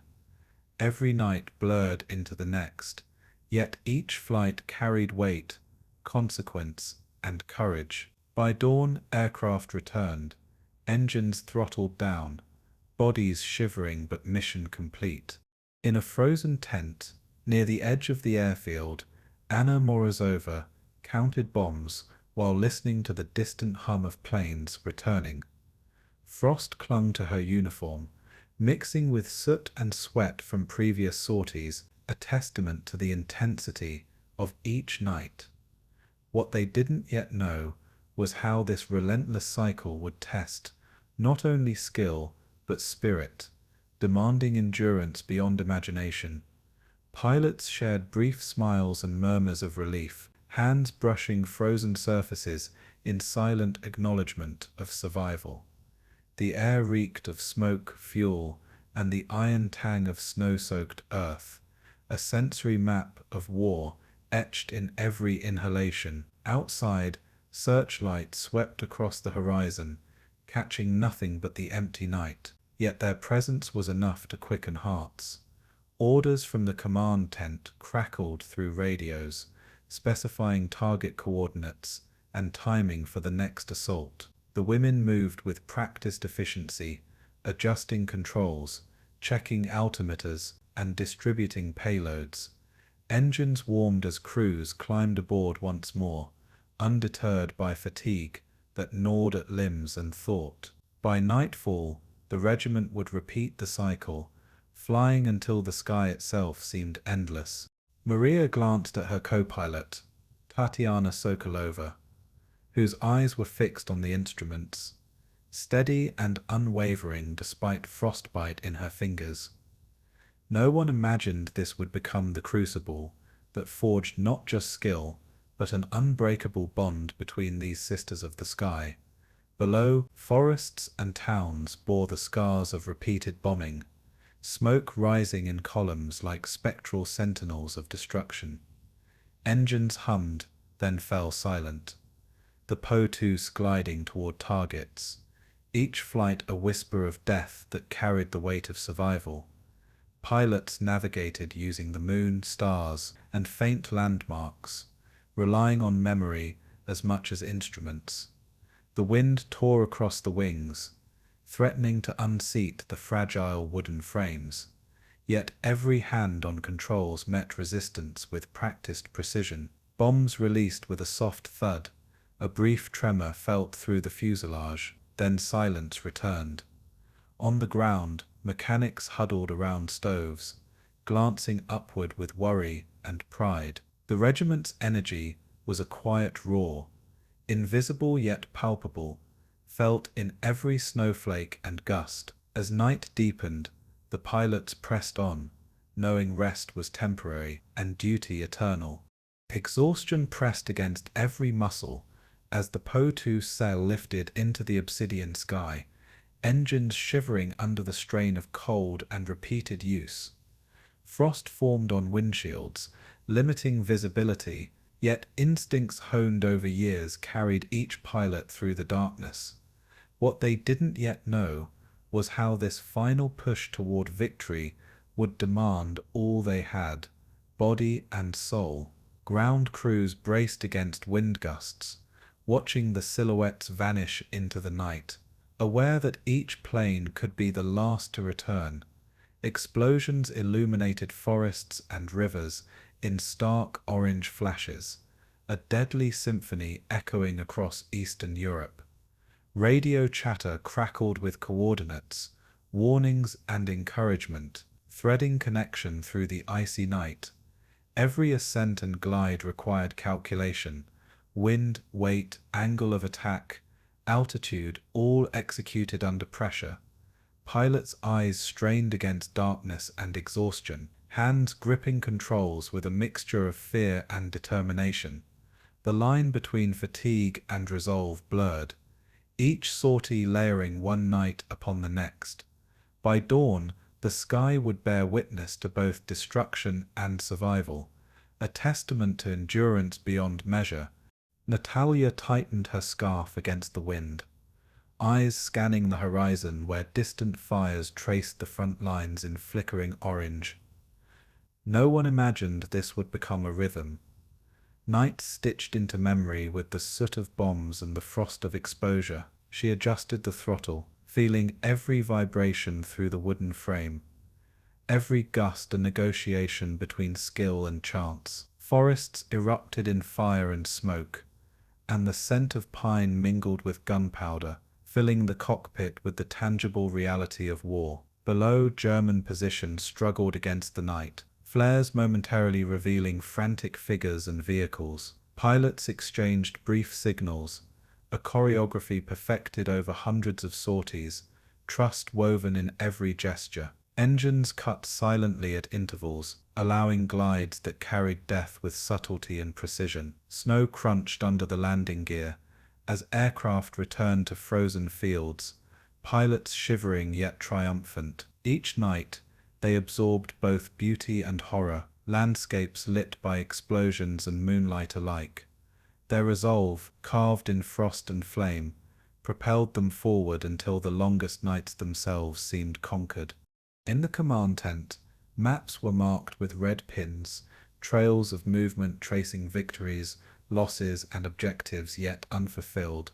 Frost crept along the edges of the table, mingling with the warmth of stoves and the smoke of brief cigarettes.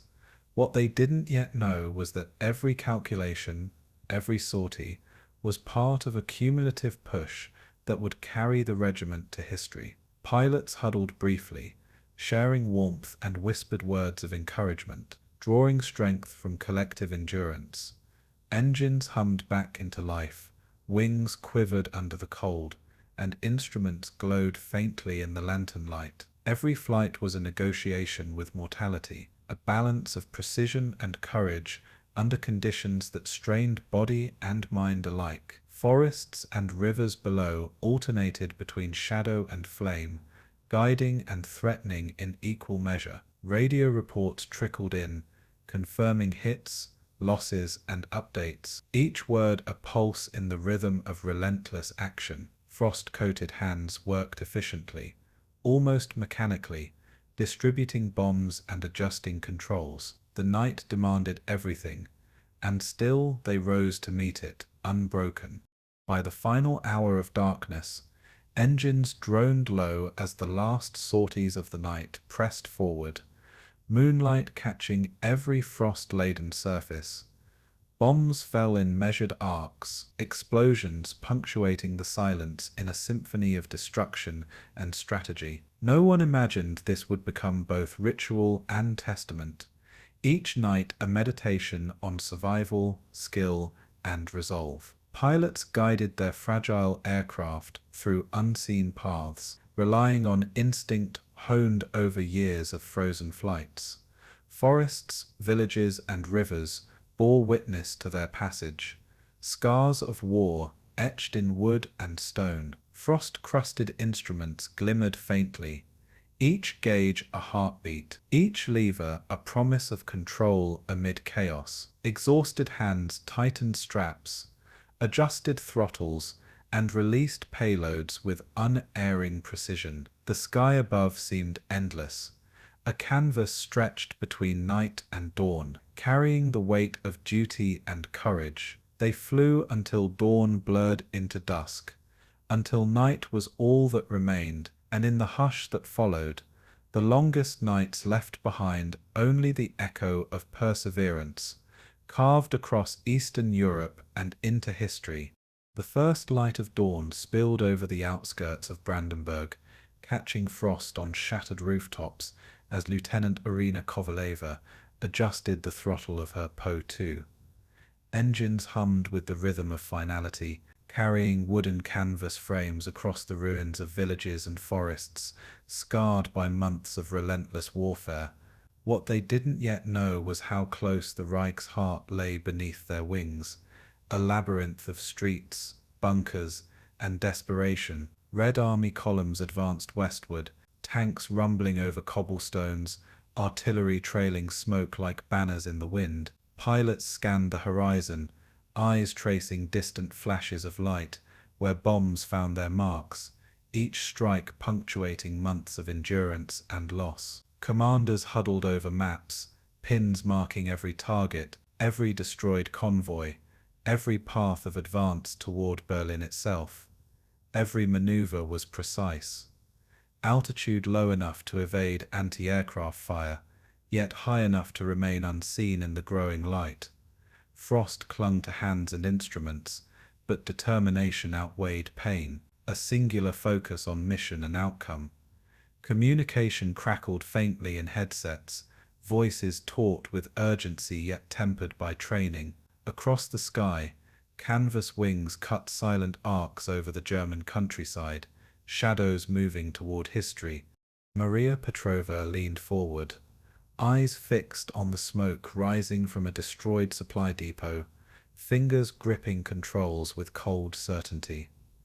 No one imagined this would become the culmination of every night spent in frost and darkness, each sortie a step toward the city that had loomed like a phantom for years. Engines sputtered, then roared as they gained speed, the fragile planes carrying payloads of destruction into enemy territory. German troops below scrambled, their movements frantic against the backdrop of artillery fire and collapsing structures. From the command tent, Colonel Zuravlev traced paths across maps, shouting instructions, counting sorties, and calculating risk with meticulous precision. Bombs released with quiet impact, a heartbeat of violence felt rather than heard, shaking the wooden fuselage underfoot. Pilots adjusted altitudes, weaving around flak bursts, feeling the pull of gravity and the rush of wind against canvas wings. Smoke spiraled upward, mingling with clouds and sun, creating a chiaroscuro of fire and sky that stretched across the horizon. Faces in cockpits, young and determined, were set in lines of fatigue and resolve, eyes reflecting both fear and courage. By midday, the regiment's shadow stretched across enemy positions, silent but unrelenting, a harbinger of the fall to come. Tatiana Sokolova scanned the streets below, rubble and ruins forming a patchwork of destruction, and counted her remaining bombs with methodical calm. What they didn't yet know was that each flight carried the echoes of their fallen comrades. Every sortie a tribute and a burden intertwined. Columns of Red Army infantry moved forward, boots crunching over icy debris, while artillery fired in rolling crescendos across the Brandenburg Plain. Engines vibrated beneath hands, each adjustment critical as flak shells whistled past, grazing the wings of aircraft that had already endured years of winter and fire. Pilots exchanged brief signals, a language born of trust and necessity, guiding one another through the labyrinth of smoke and steel. In tents far behind the front lines, mechanics huddled over frozen tools, praying silently as they ensured engines would roar another sortie. Bombs struck bridges and rail yards with calculated precision, severing supply lines and crippling resistance before it could consolidate. Frost-rimmed windshields, obscuring views, yet instinct carried pilots through the final hours of daybreak. Every glance at the horizon was a negotiation with history, every heartbeat a measurement of courage. As smoke and ash mingled with morning light, the city's edge approached, tangible and terrifying, demanding focus beyond fatigue. Irina felt the wind shift suddenly as German searchlights scanned the perimeter, beams cutting through the haze like knives, momentarily revealing frozen forests and collapsed buildings below. No one imagined this would become the crucible that defined not just the end of a war, but the weight of every decision, every flight, every life spent aloft. Engines throttled back for silent glides, propellers cutting air like whispers as they approached targets without warning. Below, German soldiers crouched in basements and dugouts, eyes wide, unprepared for the gliding shadows above. Maps were marked with pins, photographs of destroyed convoys, clipped into files, commanders calculating next moves with grim determination. Frost nipped at fingers and faces, every instrument checked thrice before descent. Bombs dropped into streets and supply depots, tremors shaking planes as the ground responded violently to each payload. Pilots' eyes met briefly through wind-smeared goggles, nods of silent affirmation exchanged, unspoken words of courage, bridging years of friendship and fear. Red Army artillery added its voice, hammering the horizon with rolling thunder, coordinating with the stealthy arcs of Po-2s above. Every second carried consequence, yet discipline and experience guided hands and eyes through the chaos. Maria adjusted altitude, feeling every vibration of the Po-2 frame as it carried its load over a bridge now smoldering in the morning light. What they didn't yet know was that these final sorties would etch their names into history, each drop a chapter in a story written in wind, fire, and frost. Smoke from previous bombings rose in great spirals, painting the sky in tones of grey, orange, and black, a living map of destruction. German forces scrambled, armored vehicles turning to avoid sudden strikes, men ducking under debris, a ballet of desperation and chaos. Communications buzzed faintly, pilots confirming coordinates and reporting damage. Every word weighted by months of loss and endurance. Frost-crusted instruments, yet precision never wavered, each control input deliberate and exact. Bombs found rail yards, warehouses, and artillery positions, the explosions echoing across frozen streets and shattered buildings. Ground crews watched the arcs of returning planes, faces pale, breaths visible in the cold, nerves taut yet proud. Silence returned briefly between flak bursts, a pause pregnant with anticipation and dread. By midday, the outskirts of Berlin lay in smoke and ruin, a testament to the relentless precision of the night witches. Tatiana guided her Po-2 over the city, the weight of every mission pressing down through frostbitten hands and aching shoulders.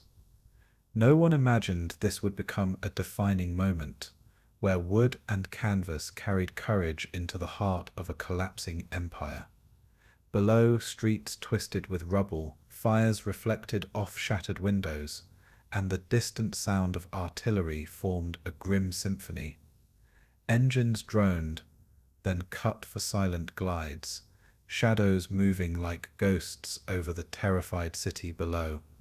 Every target had been calculated, every path memorized, every risk considered through years of cold, dark nights. Pilots adjusted for wind, gravity, and the subtle movement of the fragile aircraft, balancing destruction and survival with equal precision. Red Army columns moved steadily, pushing forward, the march of liberation echoing across frozen bridges and crumbled roads. Faces in cockpits mirrored exhaustion, fear, and unshakable determination. Eyes reflecting the glow of fires below. Communication crackled intermittently, a thread of connection binding air and ground, mission and history. By evening, the Po-2 set had made their mark, the night approaching with both relief and lingering tension.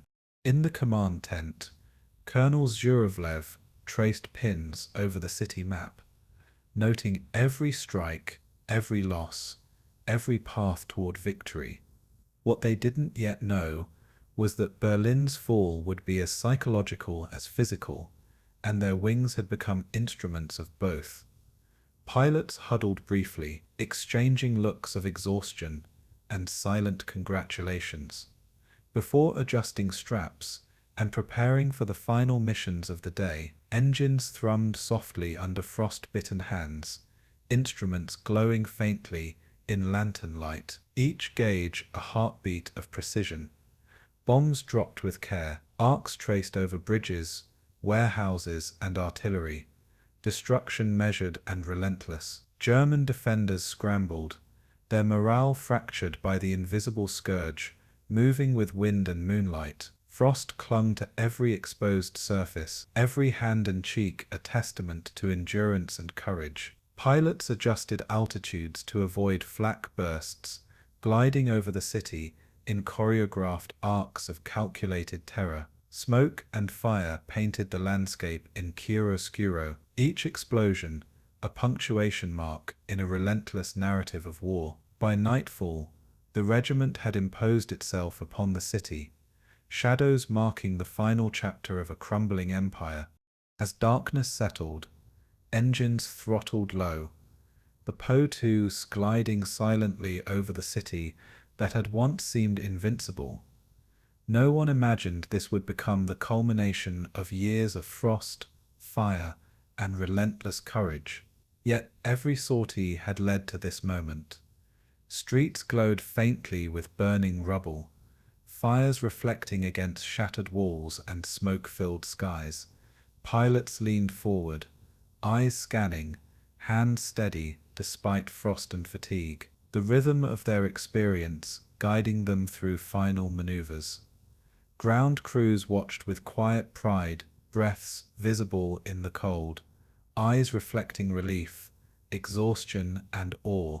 Maps and logs recorded strikes and losses, but every number carried human weight, every decision a balance between life and duty. Engines droned, then quieted, the wooden aircraft resting briefly on frozen ground before being readied for tomorrow. The horizon bore traces of red and orange, a reminder of both destruction and liberation intertwined. Over shattered cities, their shadows marked the end of empire, and in that silence, the night witches had carved their legacy across the skies of history, unbroken and eternal. The first rays of May sunlight cut across the ruins of Berlin as Lieutenant Irina Kovaleva guided her Po-2 over the city one last time, engines steady but subdued. Smoke from collapsed buildings mingled with the dawn, a testament to weeks of relentless combat and months of sacrifice. What they didn't yet know was how strange the silence would feel, the absence of flak bursts and engine hisses, both a relief and a weight. Soldiers on the streets cheered, waving banners hastily stitched with slogans of victory, while civilians embraced with tears streaming down soot-streaked faces. Frost still clung to the wings of the aircraft, a lingering reminder of nights spent in relentless cold. Command tents that had been alive with maps, radios, and tension now echoed with quiet murmurs and distant laughter. Pilots leaned forward in cockpits, exchanging glances of disbelief, unsure how to reconcile relief with grief for those who would never see this day. Engines hummed softly, carrying them over streets lined with rubble and makeshift memorials. Even the trees bore scars, branches stripped and blackened by fire and artillery, and in that suspended morning, the city held its breath, the war finally ending yet leaving memory suspended in air. Maria Petrovna stepped onto the tarmac at the now deserted airfield, boots crunching over frost-bitten gravel, eyes catching sight of planes lined in quiet order. No one imagined this would become a tableau of stillness. The echoes of engines replaced by soft whispers and the shuffle of returning crews. Banners hung limp from wooden posts, the red paint fading into morning light, a symbol of triumph that felt fragile in its silence. Pilots embraced each other with trembling hands, laughter punctuated by tears, each touch a testament to shared nights of terror and endurance. Mechanics inspected engines for the final time, their faces etched with exhaustion and pride, knowing the Potus had carried both lives and legacy through perilous skies. Letters from home, long delayed, finally arrived in trembling hands, envelopes pressed to cheeks, as the words of loved ones brought simultaneous joy and sorrow. Onlookers paused in streets, watching soldiers and pilots alike, realizing the war had shifted the course of every life in subtle, irreversible ways. Smoke from distant fires mingled with the spring air, faint but persistent, a reminder that even victory carried remnants of destruction. Conversations were hushed, voices careful as though loud words might shatter the fragile peace. And above all, the sky, once alive with urgency, now seemed to hold its breath in reverent silence. Tatiana Sokolova walked along the frozen runway, glancing at the Potuses, resting like faithful sentinels, their wooden frames scarred but intact.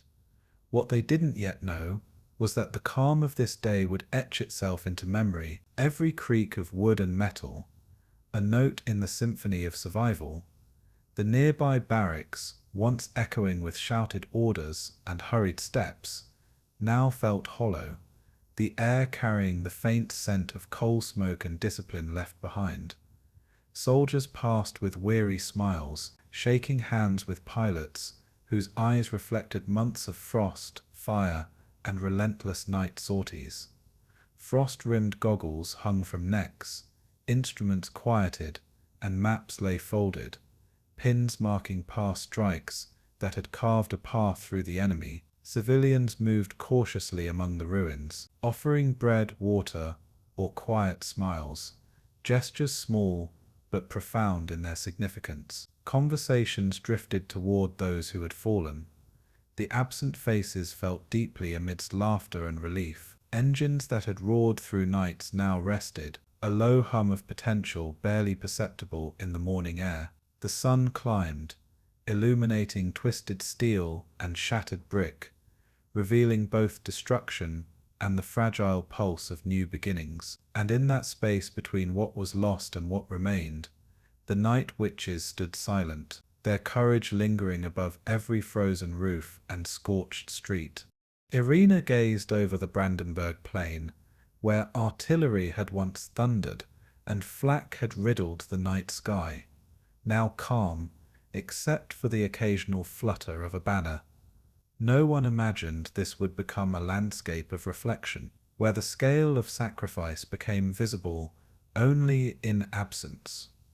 Soldiers marched with precision, yet faces carried fatigue and relief intertwined, as though each step reminded them of nights when survival hung by a thread. Pilots exchanged quiet nods, acknowledging those who would never return. their camaraderie deepened by loss and endurance.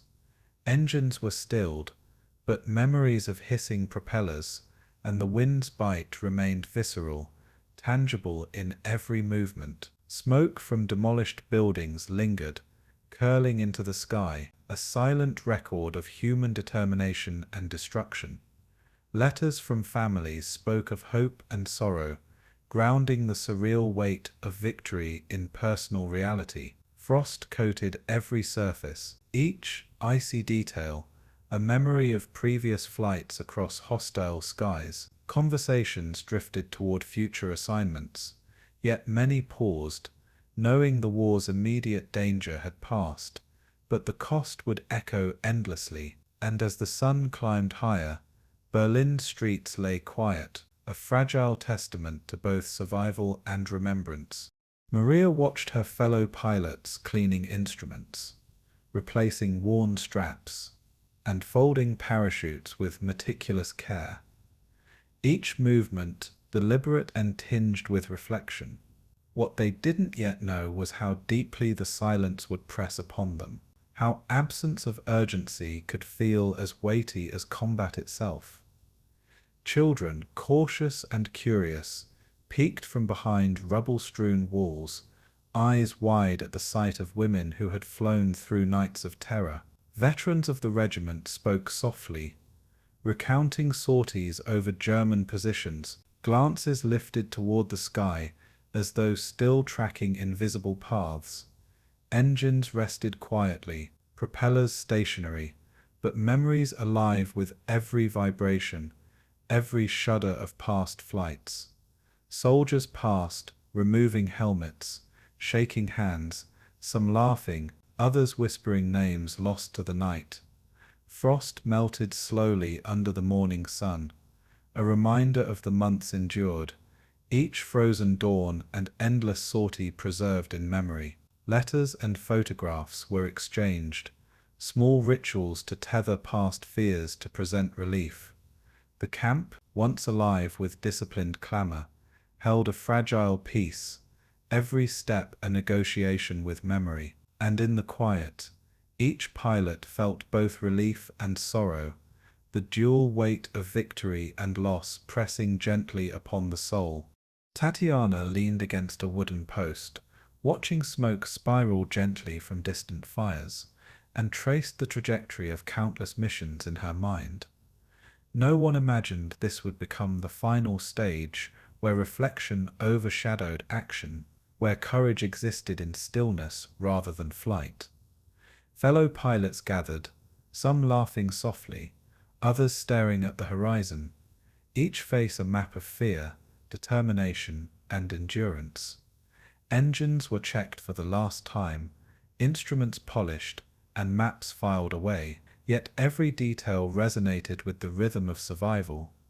Ground crews moved among the planes, removing covers, adjusting cables, ensuring the aircraft that had carried so much would rest in safety. Soldiers saluted, civilians smiled through tears, and the faint hum of distant engines hinted at the ongoing world beyond the front. Frost clung stubbornly to surfaces, each icy ridge a reminder of countless nights spent aloft in near-impossible conditions. Words were sparse, gestures profound, as human connection spoke louder than any announcement of victory. Pilots shared quiet jokes, small comforts carved from months of fear, a fragile bridge between relief and grief, and above it all, the sky seemed vast, calm, and patient, holding memory as gently as it had once carried engines, propellers, and courage. Marina walked through tents, observing the quiet rituals of packing, cleaning, and recording, each movement deliberate and grounded in habit.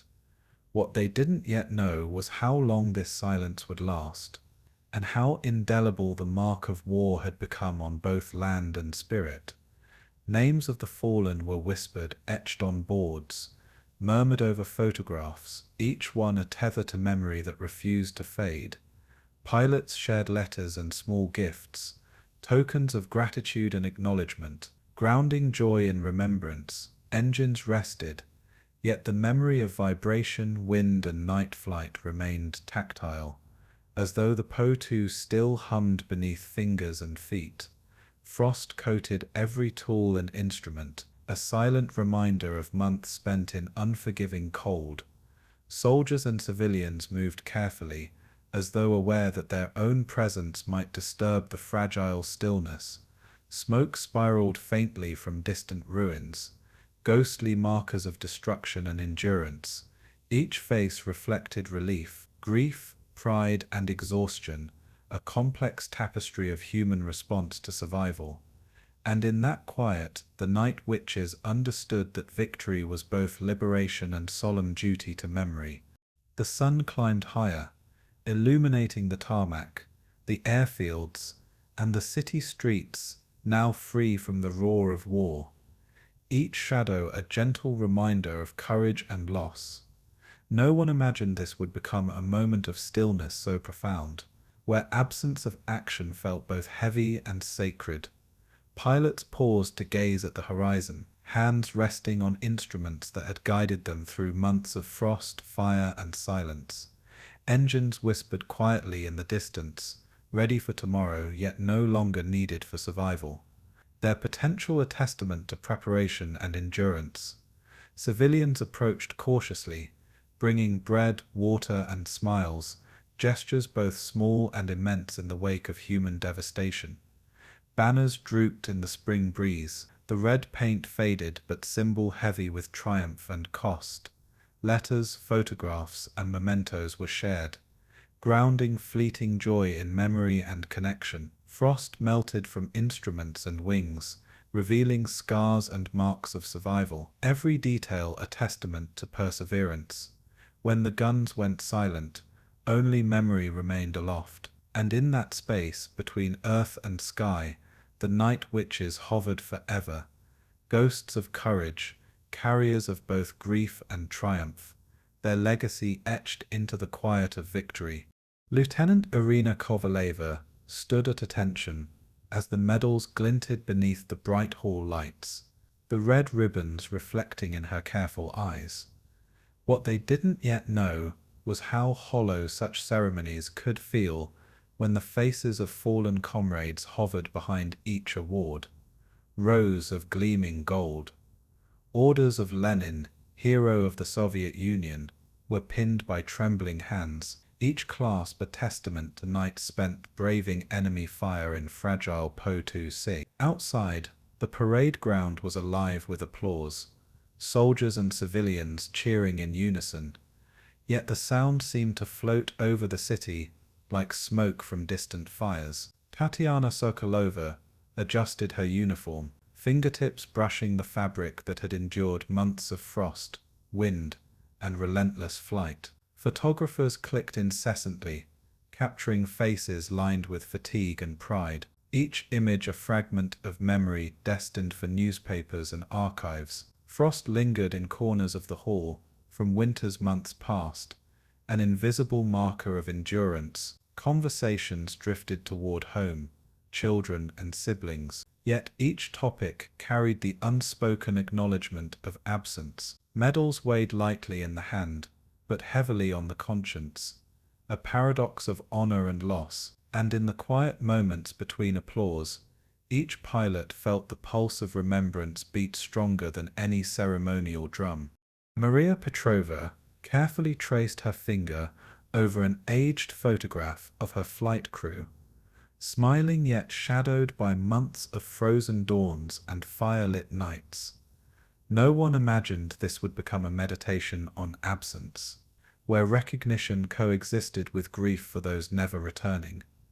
In the background, a young soldier adjusted the ceremonial flags, unaware of the stories woven into each crease of red fabric. Pilots exchanged nods and soft smiles, their eyes speaking volumes of experiences that no medal could fully encapsulate. Frost still clung to the corners of windows, whispers of the winters when sorties had begun before dawn and ended in bitter dark. Letters arrived from distant families, congratulatory and tearful, folding personal history into the broader narrative of national triumph. Engines of Po-2 says were now silent, resting in hangars, yet the memory of vibration, wind, and night terror remained palpable. Conversations turned to comrades lost, names whispered softly over the clinking of medals and applause. Soldiers and civilians alike paused to listen, feeling the invisible threads that bound survival, sacrifice, and legacy. And above the parade ground, the sun caught the medals shine, a fragile reflection of valor and the invisible shadows of memory. Tatiana Sokolova walked slowly past a display case, fingers hovering over the engraved plaques that bore her name and the names of those no longer alive. What they didn't yet know was how history would filter these moments, amplifying glory, but often muting the texture of endurance, fear, and human cost. The city streets outside swelled with cheering crowds, banners waving in a gentle spring breeze. Yet the echoes carried ghosts of silent nights over enemy territory. Each medal reflected not only individual valor, but the collective nights spent navigating darkness, cutting engines, and raining terror on convoys that seemed endless. Letters and telegrams were pinned to bulletin boards nearby, announcements of commendation and praise, carefully folded and displayed, as if tangible proof could anchor memory. Frost lingered in shadows, tiny remnants of nights, when wind bit through leather jackets and canvas wings. Pilots paused to share stories in quiet corners, voices low but urgent with shared understanding, laughter tinged with sorrow. Young recruits watched, absorbing the legacy, unaware yet of the nights that had forged these women's steel. Engines rested, but the pulse of memory thrummed beneath each hand resting on the cases. And in that hall, light glinting off medals, the past and present entwined, a fragile bridge between honor and recollection. Irina adjusted her medal, feeling its weight against her chest, the metallic coolness grounding her in the enormity of survival and sacrifice. No one imagined this would become a moment of duality, where pride interlaced with invisible sorrow. Outside, columns of civilians and soldiers marched, banners aloft, the air carrying the mingled scents of spring and distant gunpowder. She recalled sorties flown under moonlight, the hush of engines cut mid-flight, and the terror in the trenches below. Memories alive despite the calm. Photographs of fallen comrades adorned nearby tables, their faces smiling, forever caught in the nexus of memory and loss. Frost clung faintly to windowsills, whispers of nights when the cold seeped through every stitch and seam. Pilots exchanged soft remarks about the courage it had taken, the camaraderie that had sustained them, and the relentless rhythm of war that had forged bonds unbreakable. Engines once shrieking over enemy positions were silent now, resting in hangars that smelled of oil, wood, and canvas. Letters from loved ones folded into uniforms carried stories of home, echoes of normalcy amidst reflection. And above the parade, the sun caught the edges of medals, glinting like small stars in an endless sky of remembrance. Maria Petrova knelt to adjust the placement of a medal in a display case, careful not to disturb the delicate engravings that testified to valor and loss alike. What they didn't yet know was how enduring the echoes of flight, frost, and fire would be, haunting every quiet hall and celebration. Soldiers filed past, eyes bright, unaware of the invisible ledger of sacrifice etched into the women's expressions. The medals gleamed in torchlight and sunlight alike, reflections mingling with the dust of history and faint traces of frost. Conversation turned to flights flown over Kursk, Stalingrad, and Berlin, recalling engines cut mid-air and bombs delivered silently under moonlight. Letters pinned nearby told of families reunited, joy mingled with grief for those lost, a delicate counterpoint to the metallic weight of recognition. Pilots shared small jokes, laughter tempered with awareness of who was absent, the memory of companions lost pressing against the edges of celebration. Frosted windows whispered stories of long nights spent in the cockpit, each detail preserved in memory as vivid as medals gleaming behind glass. The air smelled faintly of oil, paper, and polish, mundane scents transformed into markers of human endurance. And in the stillness of the hall, reverence and remembrance settled like a quiet shroud over medals and memories alike. Tatiana traced her finger over a faded photograph of a Po-2 crew before a sortie, faces bright and unaware of the imminent peril of winter nights. No one imagined this would become a meditation on survival, valor, and the passage of time, where medals could neither console nor fully commemorate. Outside, parades unfolded under clear skies, red banners fluttering, music rising, the rhythm of celebration echoing over streets still scarred by war. Inside, medals reflected in glass cases, each surface catching light and memory simultaneously, a nexus of history tangible yet elusive, letters from distant towns, telegrams from commanders, and carefully folded communiques testified to recognition from a grateful but weary nation. Frost lingered in corners, invisible yet insistent, recalling nights of bitter cold that had hardened resolve and tested endurance. Pilots whispered names, shared memories, and touched photographs with a tenderness only known to those who had flown and survived. Engines, long silent, seemed to hum in memory beneath fingertips, tracing medals and portraits alike. Conversations drifted to plans for return home, careers, and the uncertain terrain of post-war life. And in that quiet hall, reverence hung thick, a bridge between public honor and private memory, between medals of gold and knights of ash. Irina observed a younger pilot studying the display, eyes wide with awe, unaware yet of the nights, frost, and terror each medal represented. What they didn't yet know was how fragile memory could be, how stories of valor might survive only in whispered accounts, photographs, and medals gleaming behind glass. Soldiers paused to admire the medals, saluting instinctively, while civilians traced them with eyes filled with wonder and unspoken gratitude. Frost clung to window frames, a quiet echo of winter skies under which countless sorties had begun. Engines rested, maps folded, yet the tactile memory of control sticks, rudders, and windswept heights remained alive in fingers and minds. Photographs of lost comrades lined nearby tables, reminders that every award carried shadows of absence.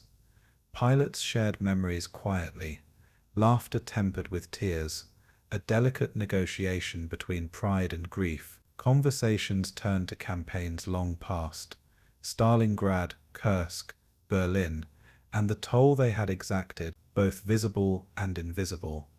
Letters, medals, and photographs were exchanged and examined, weaving a tangible record of courage, endurance, and sorrow. And in the glow of overhead lights, the weight of memory pressed gently yet insistently against every chest and mind present. Maria stepped back, gazing at the collection of medals, photographs, and letters, each piece a story, a life, a testament to courage beyond the visible. No one imagined this would become the quiet observance of endurance, where medals could shine yet not carry the full weight of memory. Banners outside flapped gently in the breeze, parades proceeding with precision. Yet inside, time seemed suspended, hovering between recognition and recollection. Pilots adjusted their uniforms, shared silent glances, and nodded at photographs, acknowledging both survival and the absence of comrades. Frost melted slowly at window edges, a soft whisper of months spent in relentless cold and high-altitude flight. Engines rested, their hum replaced by the murmur of voices, recounting sorties, narrow escapes, and nights of terror and determination. Letters from loved ones were read aloud softly, grounding the public celebration in private memory. Joy tempered with sorrow. Medals gleamed, photographs smiled, letters whispered, each an artifact of valor and endurance, an imperfect record of human resolve. They wore medals of gold, but carried memories of ash, and as light fell across the display, the Night Witch's legacy remained intact, honored, remembered, and quietly unforgotten. Anna Mikhailovna swept the dusty floor of the empty village school, the echo of her broom striking the wooden boards reverberating like distant engines. What they didn't yet know was how quiet life could become, after years spent filling the night sky with wings and terror.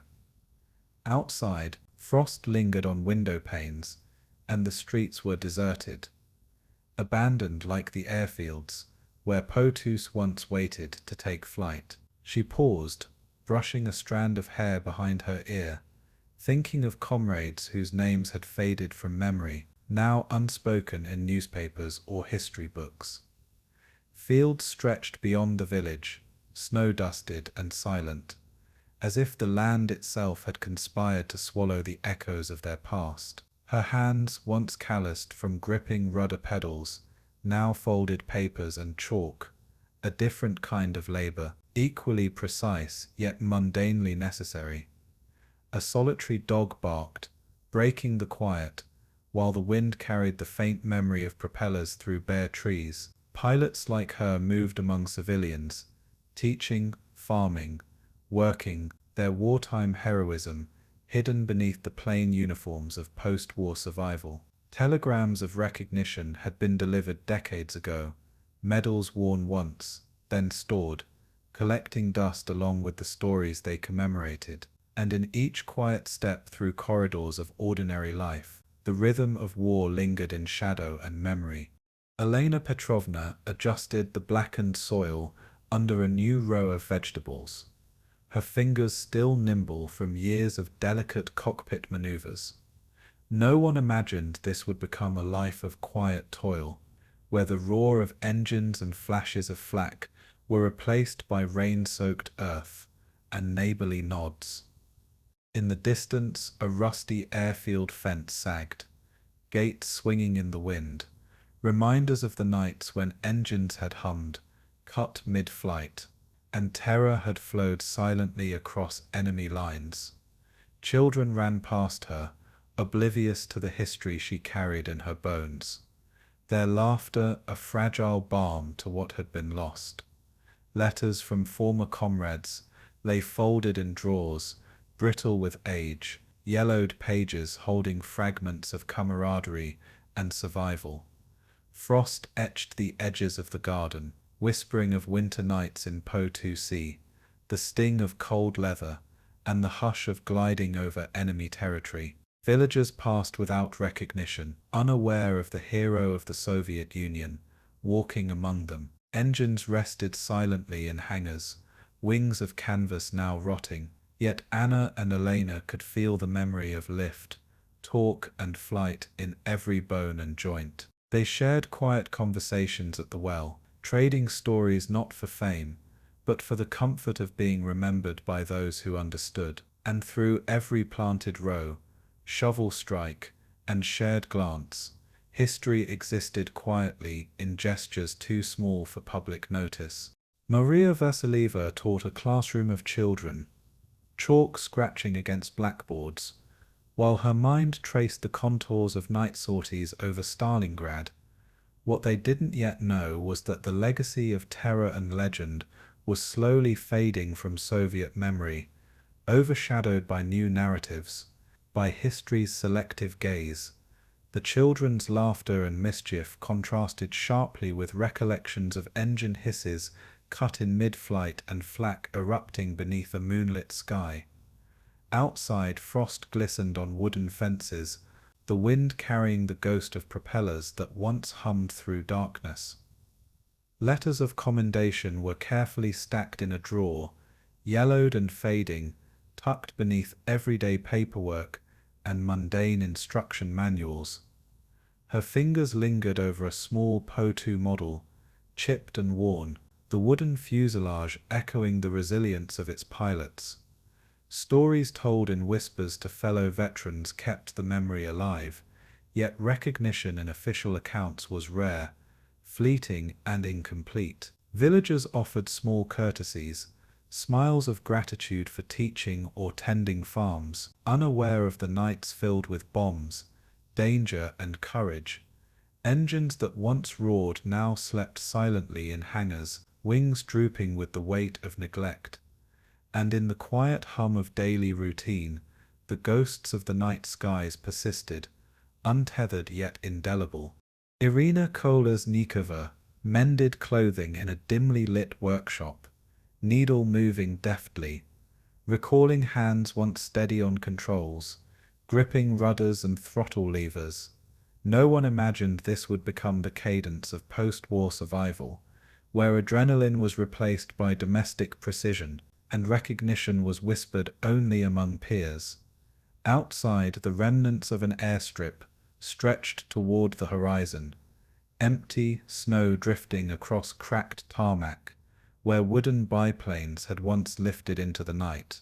The village dogs slept under benches, unaware that once above them, canvas wings had cut silently across enemy lines.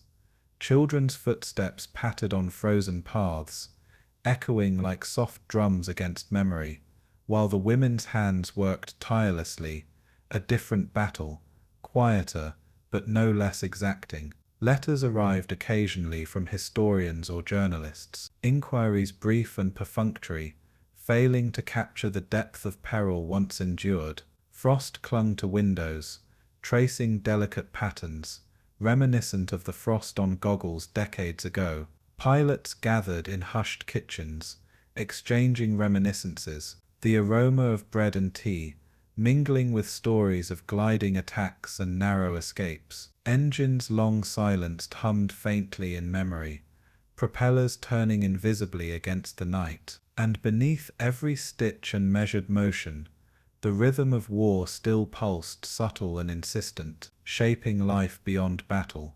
Tatiana Sergeyeva guided a plow across frozen soil, her breath misting in the cold dawn, eyes tracing invisible contours of terrain once traversed at night with bombs aboard a Po-2. What they didn't yet know was how invisible the transition to civilian life could feel, each action a reminder of what had been survived, yet seldom celebrated. Rusted signs marked the edges of an abandoned airfield, wind stirring the sagging canvas remnants of once vibrant hangars. Her hands, hardened by flight controls, gripped wooden handles of farm tools with equal precision, muscle memory persisting in quiet homage. Children ran through snow, shouting across frozen fields, their laughter cutting through the long shadows of history. Letters pinned to walls in modest homes whispered of past deeds, folding legacy into the fabric of ordinary life. Frost traced the contours of roofs, a silent echo of frost-bitten nights, cockpit cold seeping through memory. Engines were silent, wings sagging, yet pilots' memories filled the air with the hum of night terror and tactical brilliance. Conversations in kitchens, at markets, and along village paths wove invisible threads of recognition and solace among peers. And in the slow march of post-war days, valor became hidden, persistent in gestures, stories and quiet acknowledgement rather than public acclaim. Olga Vinogradova arranged books in a small library, fingers lingering over a biography of Marina Raskova, the founder of their regiments. No one imagined this would become a life cataloguing stories for future generations, while their own deeds receded into obscurity. Outside, snow fell lightly over abandoned airstrips and empty hangars, the wind carrying faint echoes of nocturnal flights. Engines rested forever, propellers warped by time, yet the memory of lift and gliding attacks persisted like a pulse beneath her skin. Students asked questions, curious about planes and pilots, and Olga recounted tales, careful to balance wonder with truth. Frost clung to window panes, delicate and persistent, reminiscent of winter nights when metal and canvas were their only shields. Comrades gathered in kitchens and workshops, sharing laughter, sorrow, and tea, their voices carrying stories that official histories had neglected. Letters and photographs were exchanged, fragile vessels of memory, ensuring that the record of courage remained intact, albeit hidden. Engines may have been silent, but the rhythm of the night skies continued in their recollection and storytelling, and beneath the quiet tasks of civilian life, the night witch's legacy endured, moving silently through generations. Irina Mikhailova carried water from the well, muscles aching from years of labor, her mind retracing sorties over Kursk and Crimea, nights when silence was both ally and enemy. What they didn't yet know was how deep the dissonance between recognition and obscurity could cut. Each glance from civilians a polite nod to deeds unspoken. The village stretched in muted grey, streets empty of celebration, save for the occasional curious child running past. Old hangars leaned in the wind, canvas sagging like tired wings, silent witnesses to courage long forgotten. Frost traced delicate fingers along fences and roofs, echoing cockpit frost etched into memory decades earlier. Engines slept silently in storage, but hands remembered throttle, rudder, and joystick. Every motion a ghost of motion past.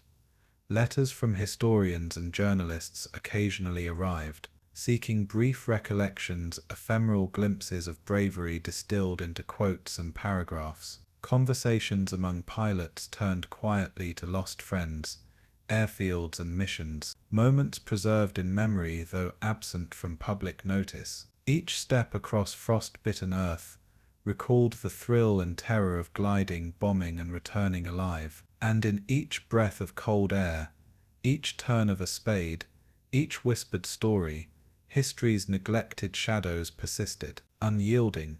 Elena Petrova looked out over a snow-dusted village, the light catching frost along rooftops, wings long grounded, engines long silenced. No one imagined this would become a life lived in quiet resilience, where heroism existed more in memory than in public record.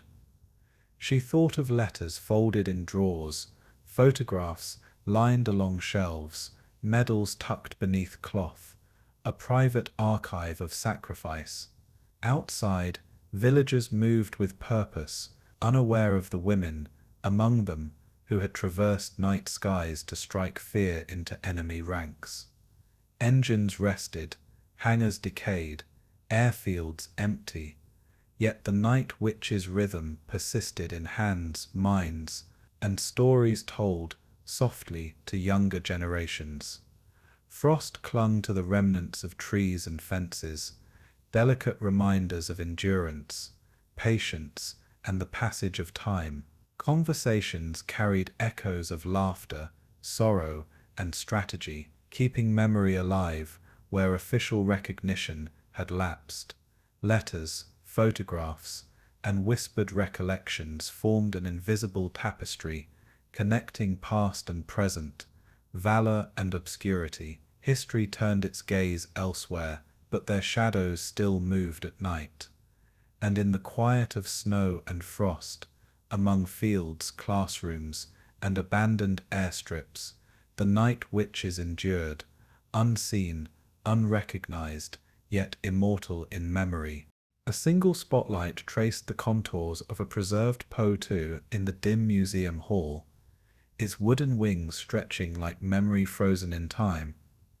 Visitors leaned close, cameras poised, whispers echoing across the polished floor, as if the biplane itself could respond. What they didn't yet know was how many hands had held its throttle, how many knees had pressed rudder pedals in icy cockpits, Above burning fields and frozen forests, a young cadet, notebook in hand, sketched the fragile fuselage, eyes wide with awe, tracing every rivet and canvas seam. Frosted windows revealed the city beyond, indifferent to the courage once born beneath them, yet inside, history hummed. Photographs lined the walls, pilots in scarves and leather caps, engines idling, Po-2s gliding into night. The hum of distant traffic outside contrasted with the silent intensity of the hall, bridging past and present. A curator gently brushed dust from a medal display, medals worn, ribbons faded, echoing sacrifices that time had not erased. Each artifact was a testament, tangible and tactile, yet the story stretched beyond wood and metal. And as the cadet looked up, the plane seemed ready to lift again, wings poised for flight, even decades later. Outside, candles flickered in a snow-dusted memorial courtyard, each flame casting shadows across engraved names.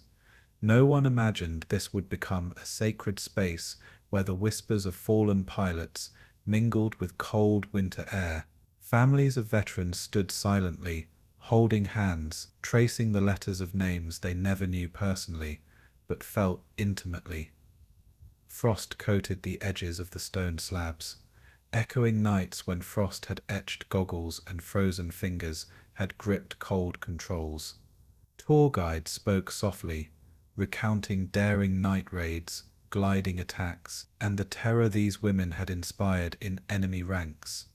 A veteran, now in her 90s, placed a small wreath with hands trembling yet resolute, her eyes scanning the horizon as if searching for wings in the moonlight. Soldiers from foreign countries lingered nearby, listening, learning, grappling with the human scale of courage amid total war. The sound of a distant car engine blended with the quiet crackle of candle flames, a rhythm of life persisting despite history's weight. Stories were shared, told, retold, some amplified in textbooks, others whispered in quiet corners, each bearing witness. And through the cold night, the memory of flight lingered, light and shadow dancing, as if the Po-2 still cut across the sky.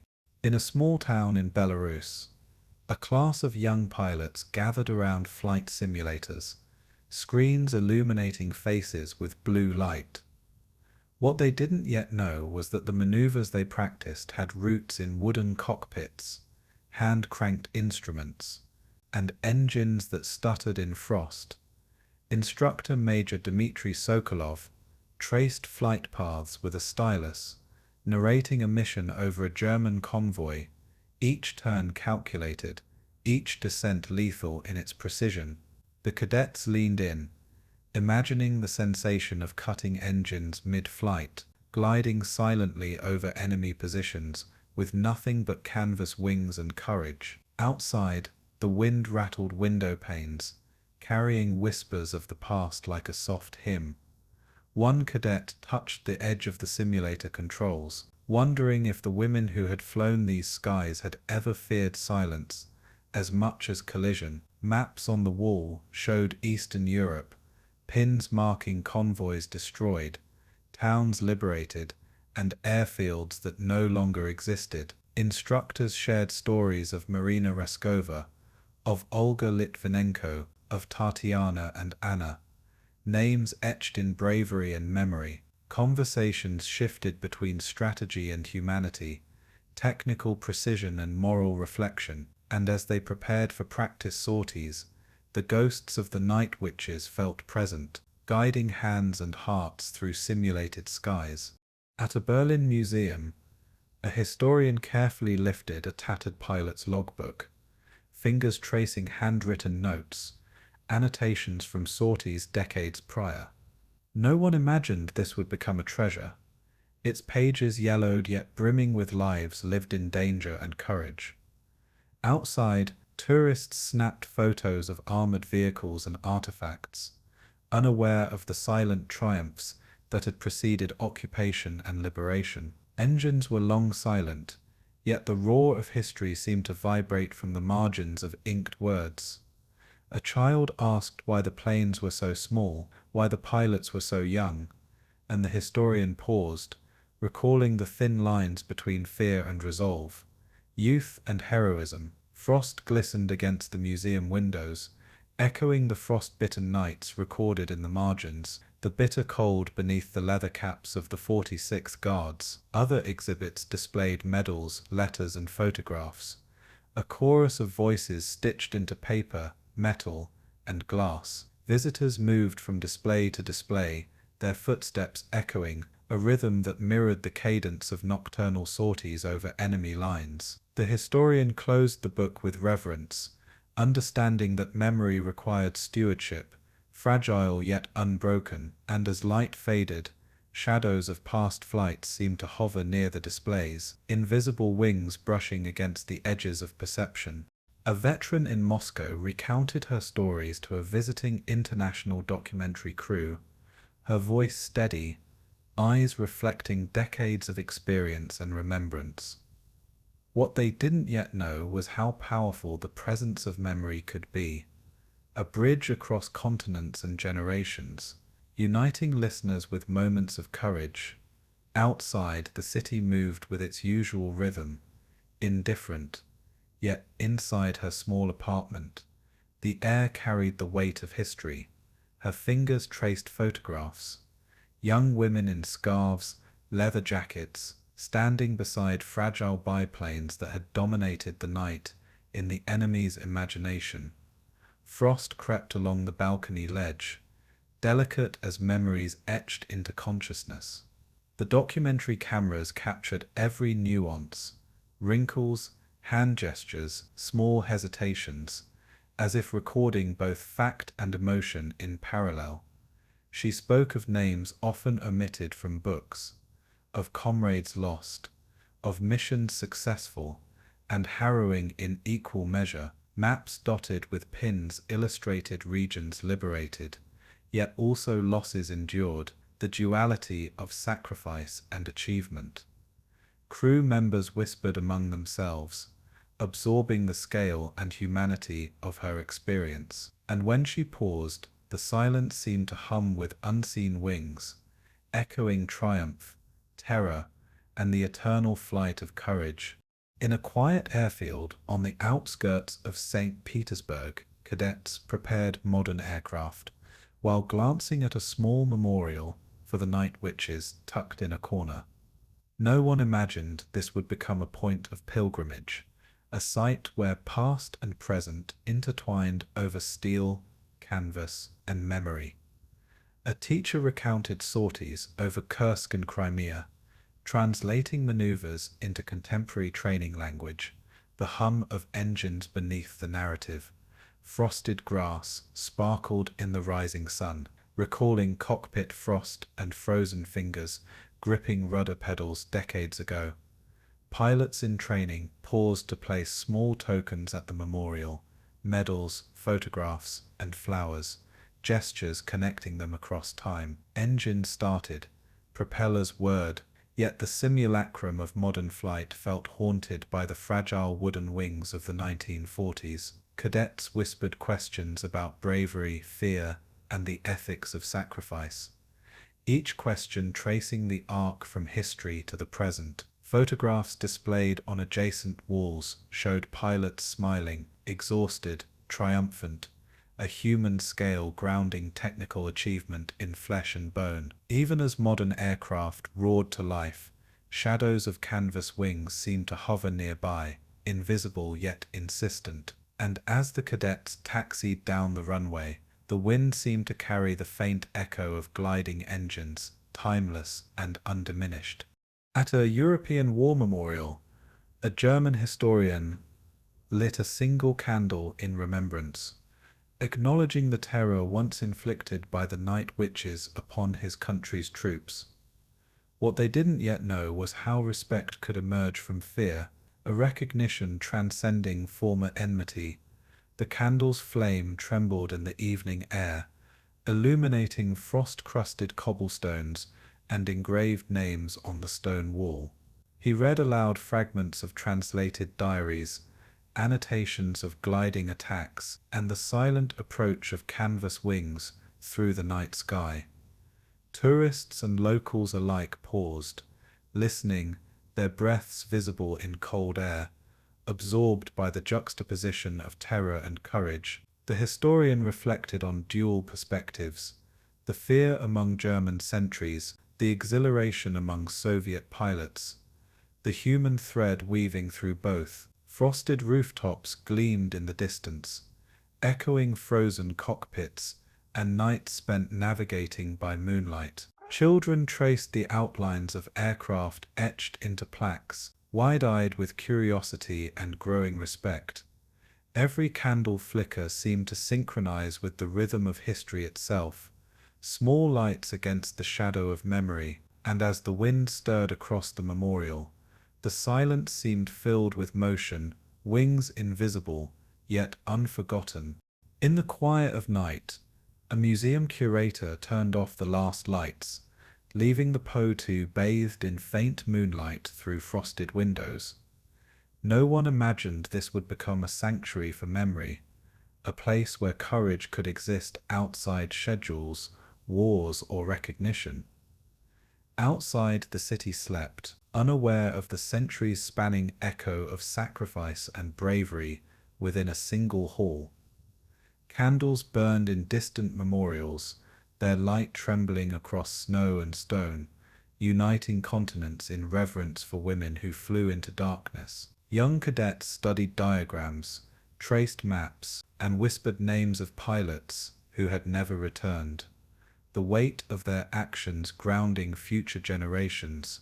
Frosted streets, rusting airfields, and preserved aircraft created a tapestry of memory, visible to those who sought to see. Conversations lingered in quiet classrooms, museums, and archives, weaving lessons of courage into lives far removed from bombs, flak, and night sorties. Photographs, medals, and letters were portals, each artifact vibrating with the human scale of war, endurance, and spirit. In the hush of winter, the Po-2's canvas wings seemed to lift slightly, as if propelled by unseen hands, faithful to history's command. And in the silence of night, their wings still whisper, a reminder that courage needs no daylight.